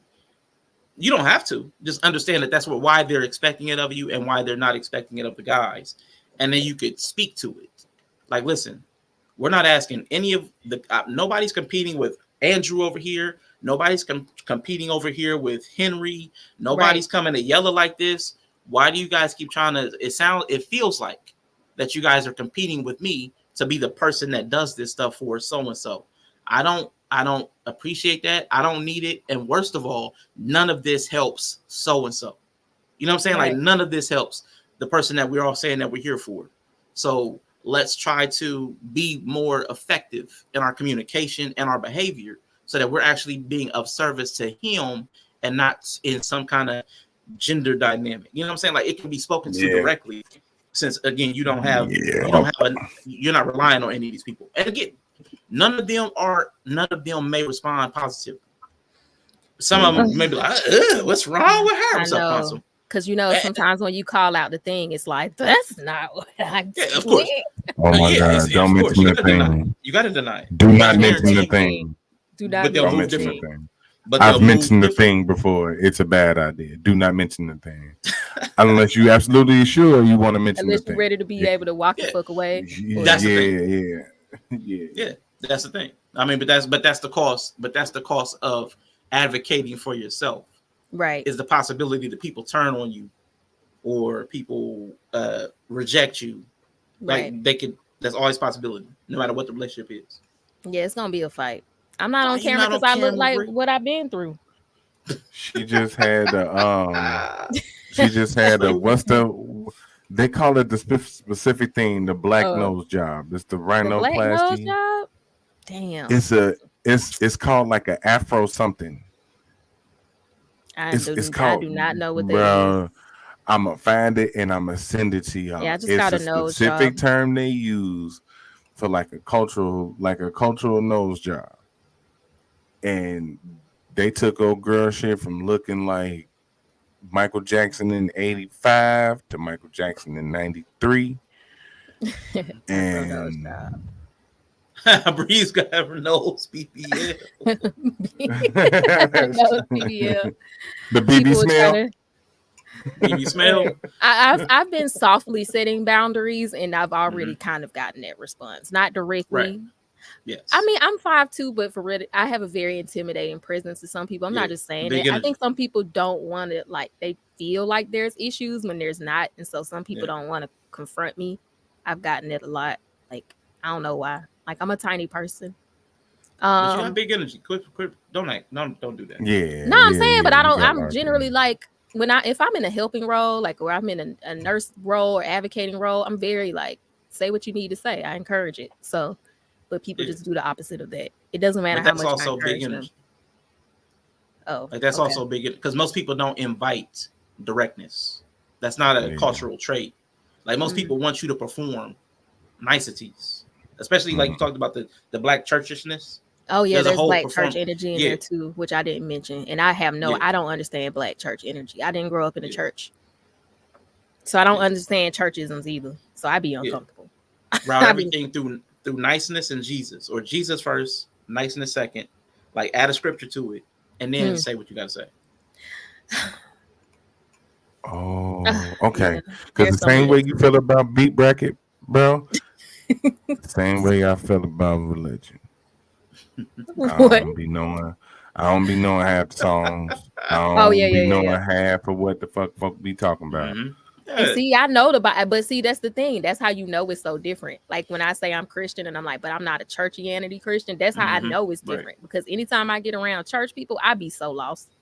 Yeah. I be like, I know the scripture you quoting, but how we get here? Yeah. And why are we talking about this right now? Right. And why is this scripture even coming up?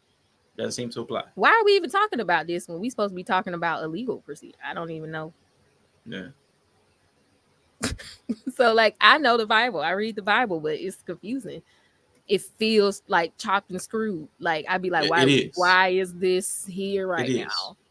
Absolutely is. Man. Look at him blinking. No, because I look at all of it like that. If man, look. I'd be confused, Yellow. It's all derivative to me. Like the whole religious thing is the same thing with the spiritual thing. All of it is the same web of belief at the belief at the belief at the belief. And it feels different though. No, I know. You know, I know it feels. This is where I can kind of say I know it feels different in the sense that when you believe in it in some way. Yeah. Yeah. What that scripture means. No, I was going to say why it feels different for me, because I find that the way they use the scripture is all comfort. Yes. It's all comfort, especially like in situations that like what we're going through, right? Which I already have established. You should have an emotional response to that. Yeah, it's more. It feels like you ever like when people get so drunk they just start throwing up. Like it be feeling like scripture just getting thrown up. Yeah, can you hold it down? Like Proverbs 20, Psalms. I'm like intoxicated. Oh shoot! Yeah, I love it. It just feels like regurgitation, and then like I just be like, I don't understand. Like it for me, scripture informs not how I cope, because I expect to go through shit, and I have to learn how to cope with my own emotions that are not from God, they're from me. And so I don't typically go to the Bible for comfort. Yeah. I don't even pray for comfort. I literally got in an argument with somebody because they were like, we need to pray right now. I'm like, y'all been praying every 5 minutes, bro. Like, why? Emotional I'm not praying. Yeah. I pray at night to go. Look, I pray to go to sleep. I never get to the end of a prayer because I always go to sleep. I don't pray for comfort. I pray just to be like, my day was great. This is awesome. Don't want to side rail, but even Jesus talked about his spirit was the comforter. So why do you kind of reject that idea of comfort? I find comfort in my belief. So I don't find myself in these like really overwhelmed spaces where I need so much comfort constantly. Okay. Like I'm always comfortable because of my belief. So Jesus being a present time of help in your trouble and knowing that, embodying that is your source of comfort. not needing to reach out to him like he's always away from you Yeah. to constantly pull him back in. It's not like you got to go retrieve the blanket. So in a Right. weird way, these people are actually putting off Jesus because they're not feeling comforted. So they've got to seek comfort. They got to pull him back in because they've thrown him off in some kind of way, physically or emotionally. He's not present with them. I kind of like that. Yeah. Yeah, exactly. And like I expect to interesting. go through trouble. I expect to suffer. I expect to have Mhm. bad things. That doesn't mean I need more scripture or more prayer or Yeah. more God has I forsaken need me. more cowbell. I need more cowbell. We I need need more more cowbell. cowbell. I got a fever. It's like, That's stupid. okay. I love Yeah, that. so it's weird to me. It's strange to me. And so I can't even play along because I generally don't have scriptures I use for comfort. I don't know what Bible scripture is great for comfort because I don't use the Bible that way. If I open my Bible, I'm studying something. I'm studying a concept that I think is interesting. If I'm praying, I'm just ending my day. It's comforting to me. Praying puts me in a chill space. I always go to sleep. I only pray once a day, and that's at night. Oh. So like praying constantly for me would be strange. So, yeah, like praying constantly is strange to me. So I don't know. Like, how many times in a day can you pray? Stay continually in prayer, as Paul Stay said. continually in prayer. Okay, that's a lot. I don't know what to do with that. You know, and it feels more like a rabbit's foot. You know, it feels more like a rabbit's foot. Like it's just like, you know, I've seen people say Jesus, Jesus, Jesus, Jesus. Like they just constantly say it over and over again. Or God, repetitions, and it's like this feels because y'all know I done played around with the stuff. I done played around with the Santeria, the Wiccan. I be playing around. I be out here playing. So it be feeling like other stuff to me, and I just be like, this is weird. I don't understand why we need to do that. Okay. I also can't relate. Kawaii can't relate. I cannot relate. So therefore I can't even emulate enough to get along. So I'm just like awkwardly just like okay. So okay. That's the emotional dysregulation is what you're talking about. Yeah. I see it as emotional dysregulation. So they've got to constantly look for a source of comfort because they can't cope with the strain of life. Yeah, I think life's too straining. And I don't think that I think some of the beliefs also cause more strain. And I like sometimes I worry because I'm like, well, if you feel like prayer can change this, if the prayer doesn't go the way you want it to go, does that mean God ain't fucking with you? Because then what? Because then that's never the conclusion though. But then like that's never the conclusion. It's always more cowbell. So then I'm like, so if it didn't turn out the way we want, so we need more cowbell, then why are we cowbelling all time anyway? It doesn't make sense to me.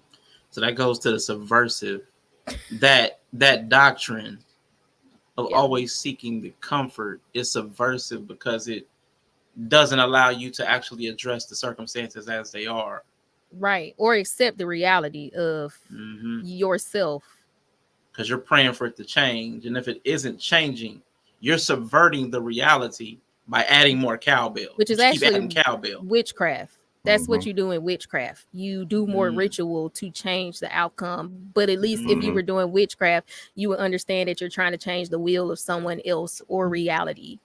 Yeah. Versus which is overreactive. Right. Like you should receive a reaction.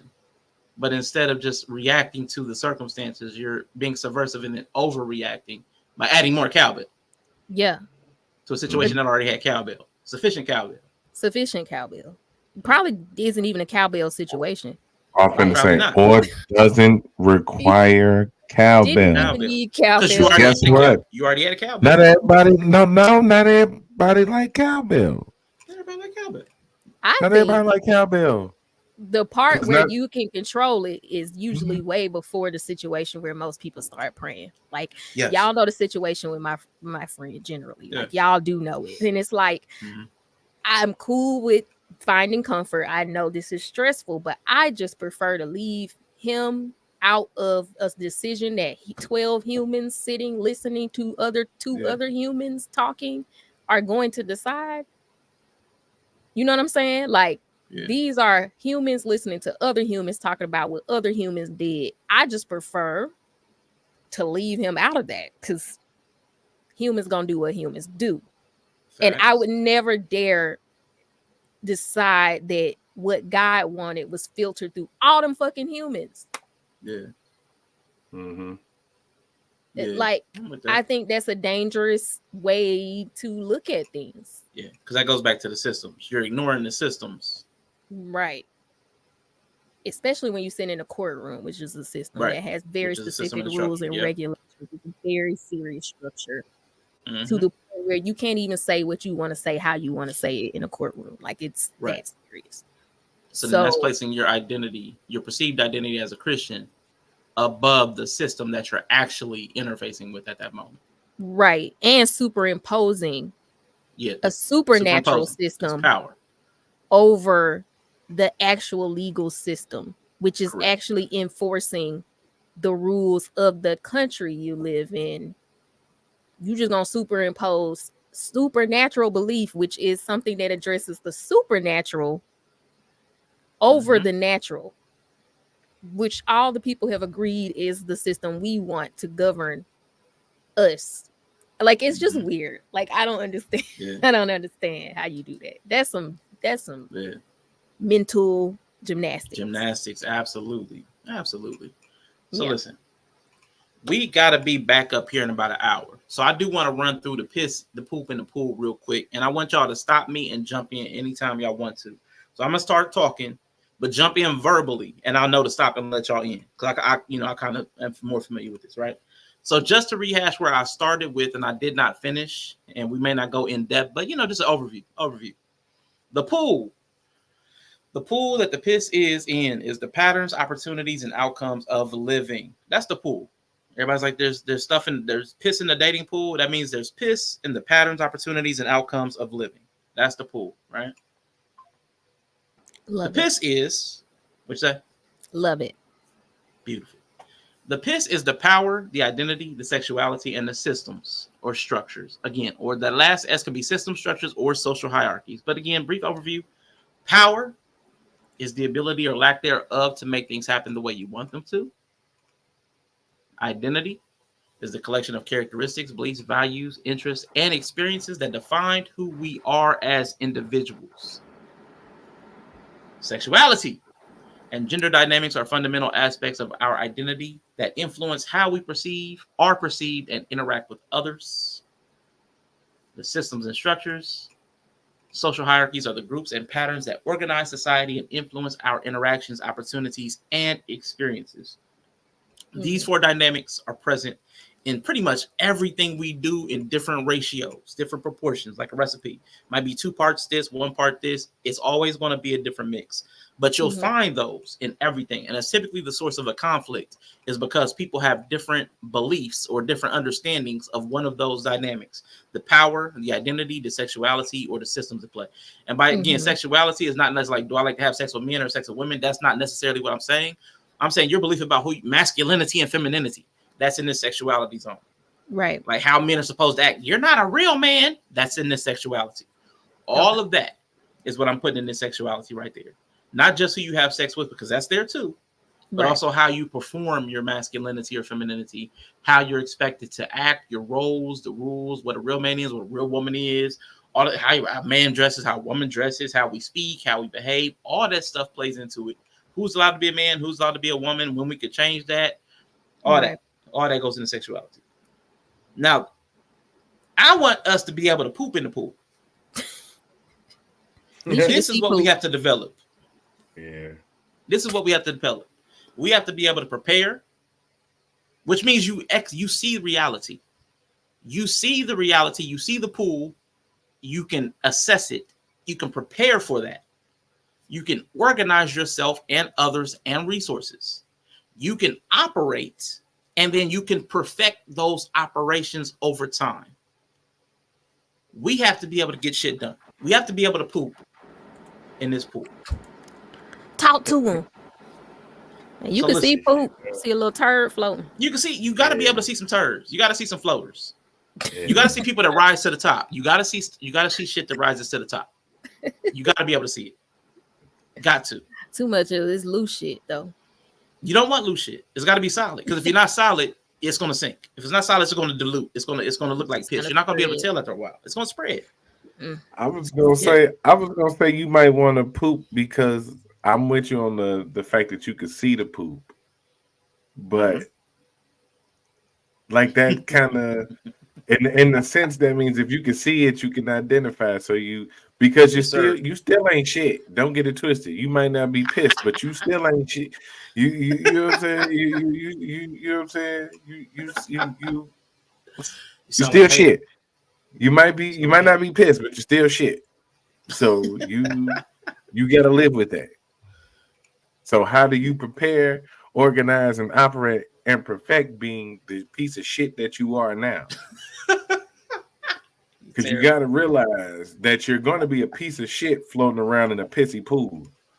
So you just want to stand out from the piss and not be pissed. You just want to be your own piece of shit. Identify yourself. Once you identify, I'm fully on board now. Now you convinced me, bro. You convinced me. Once you identify that you're still a piece of shit, now you'll learn how to float like a piece of shit. And people can accept that. When you keep lying to yourself that, oh, I'm just piss or I'm just water. No, you're a piece of shit. People can deal with that. Guess what? People will reach out and scoop out a piece of shit. Oh, okay, cool. And still, you know what I'm saying? I understand. Jump back in the pool. Mm-hmm. So realize you're a piece of shit. And people can learn to accept you for that. Yeah. But listen, I just wanted something that would be memorable. You know, the pool is what it is. The patterns, opportunities, outcomes of living. Just piss in the pool, and you need to recognize it. You need to be able to recognize what the power is, the power dynamics at play. When people's operating from a place of identity, which is an ego, sexuality, which are like gender dynamics, norms, systems and structures, which are spoken, written. They may be a government structure, they may be a political structure, they may be a business structure. It may just be an interpersonal structure. The way we organize a church, a community, a family. Those are all systems and structures. That's the piss in the pool. You have to be able to recognize it. But once you learn to poop, you get to shape the piss. Once you're prepared, organize, operate, and perfect, you get to change. You get to become the power. You get to shape identity. You get to determine what sexuality is. You build the systems and structures that reinforce all of this piss. But you have to learn to poop first. Got to be able to poop. And if you can't poop, you die. You're just going to be subject to the piss. So learn to poop. Learn to poop. Or you're going to be a hoe. Y'all some hoes. It's just, I'm telling you, great stuff. Good stuff. Good conversation. I got some good advice. I think I'll just think about tripping. I think and laugh. No, I think it's just emotional tripping and understanding that it's a gender thing or sexuality thing related to gender. That's good. That's something I always struggle with my whole life. So now I can understand that. Yeah. No, these dynamics are in every single thing we do. Like I really want y'all to understand. Even they're invisible. Like piss is typically invisible because water is wet, piss is wet. We're in a pool. It's hard to see it, but you got to be able to identify if you're. Because again, what you don't want to be is underwater and you open your mouth and it's piss. You won't taste it, but your eyes will be red when you come out. Nah, I'm just saying. People used to say it was chlorine. They say no, if your eyes turning red, it's piss in the water. Piss. Yeah, that's what they say. It's not the chlorine. Okay, it's pee. It's not chlorine. It's urine. Basically. So if you're coming out with red eyes and you ain't smoked nothing, you probably been swimming in piss. Yeah. Damn. Now listen, only thing I want to say, man, again, I said this earlier. If the people that you listen to, the people that influence you, don't teach you how to identify the piss in the pool and are not able to or not willing to help you poop, they're not your people.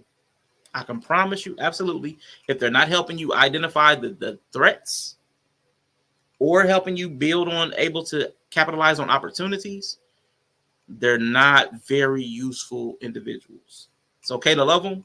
just understand that they're not going to be able to help you attain what you want to attain in life. If there's anything that you're going for, if you have any type of goal, you got to be able to identify piss and be able to poop. I mean, that's kind of simple. I would say develop a spillage village. That's people that will towel you off, or at least hand you one. You also might have to head for the showers, because sometimes you got to clean up after a dip in the pool. Sometimes you got to get that piss off it. Sometimes you got to. You definitely should rinse off. Absolutely. Because sometimes those power dynamics or those identities, sometimes you need to get that stuff off of you so that you can actually relate cleaner. It's important conceptually to sometimes get that piss off of you, because you're thinking through the piss as opposed to thinking through the human that you're supposed to be. And let me see. I think I covered everything else, but that's pretty much it for me. Is there anything that you two want to talk about before we head out of here? Because we're going to be back here in like 54 minutes. So anything y'all want to say? Yellow, do not make it belligerently short for the sake of being short. We're about to have a fight about that. But anything y'all want to say? Oh, wow. No, good combo as usual. Helpful, useful. You know, I got some good stuff from this. I can recalibrate how I want to navigate through, and I don't have to throw my phone into the tree line, so that's also good. So you guys have saved my phone and maybe some relationships. That's good. Let's go. Yellow, more than 3 words. It's got to be more than 3 words. Fuck you, niggas. I said more than 3. You need one more word. That's not a word. Did he make a sound? Fuck you, dumb niggas. Dang. Wow. Yeah, so listen. Me and Yellow gonna be back here for Bree back. Thank you, Inya. Hope you enjoyed it. Hope anybody that watches this got something from it. Because I did, try to put some thought. I want to start putting some thought into it with some, some visual aids so y'all can kind of visual the thoughts that are in my head. I want to get them out so a place that y'all can see them. So I'm gonna start using the little, coming up with the concepts, the acronyms, so that you can take it away. You can walk away with the conversation with something that's memorable, easy to use. I know Mr. He said has been talking about the woman, which is the wounded martyr narc, which I think I might have deleted. I might have deleted that.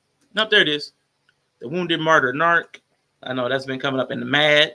The women are mad, misandrophobic, and disorderly.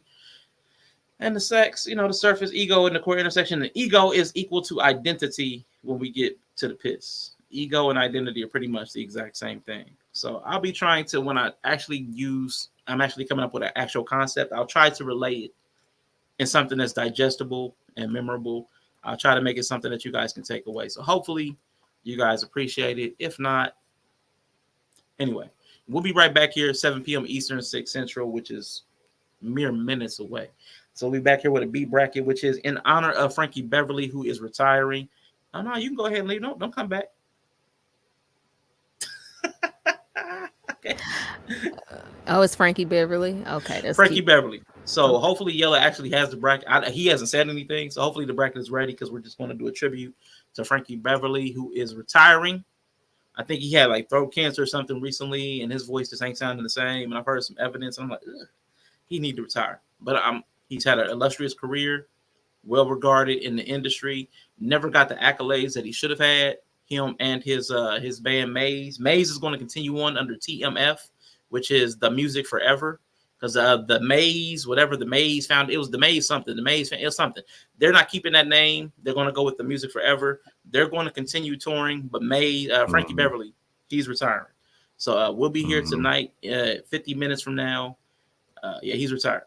We'll be back in 50 minutes. So come back for that if you want. And then Friday, Missy versus Buster, which I'm really looking forward to. So I need to edit this halftime report for the night real quick. It take me about 10 minutes. I'm going to find something to eat. I'll be back. I'm not even going to bother with an outro because we time crunch. Peace and stream.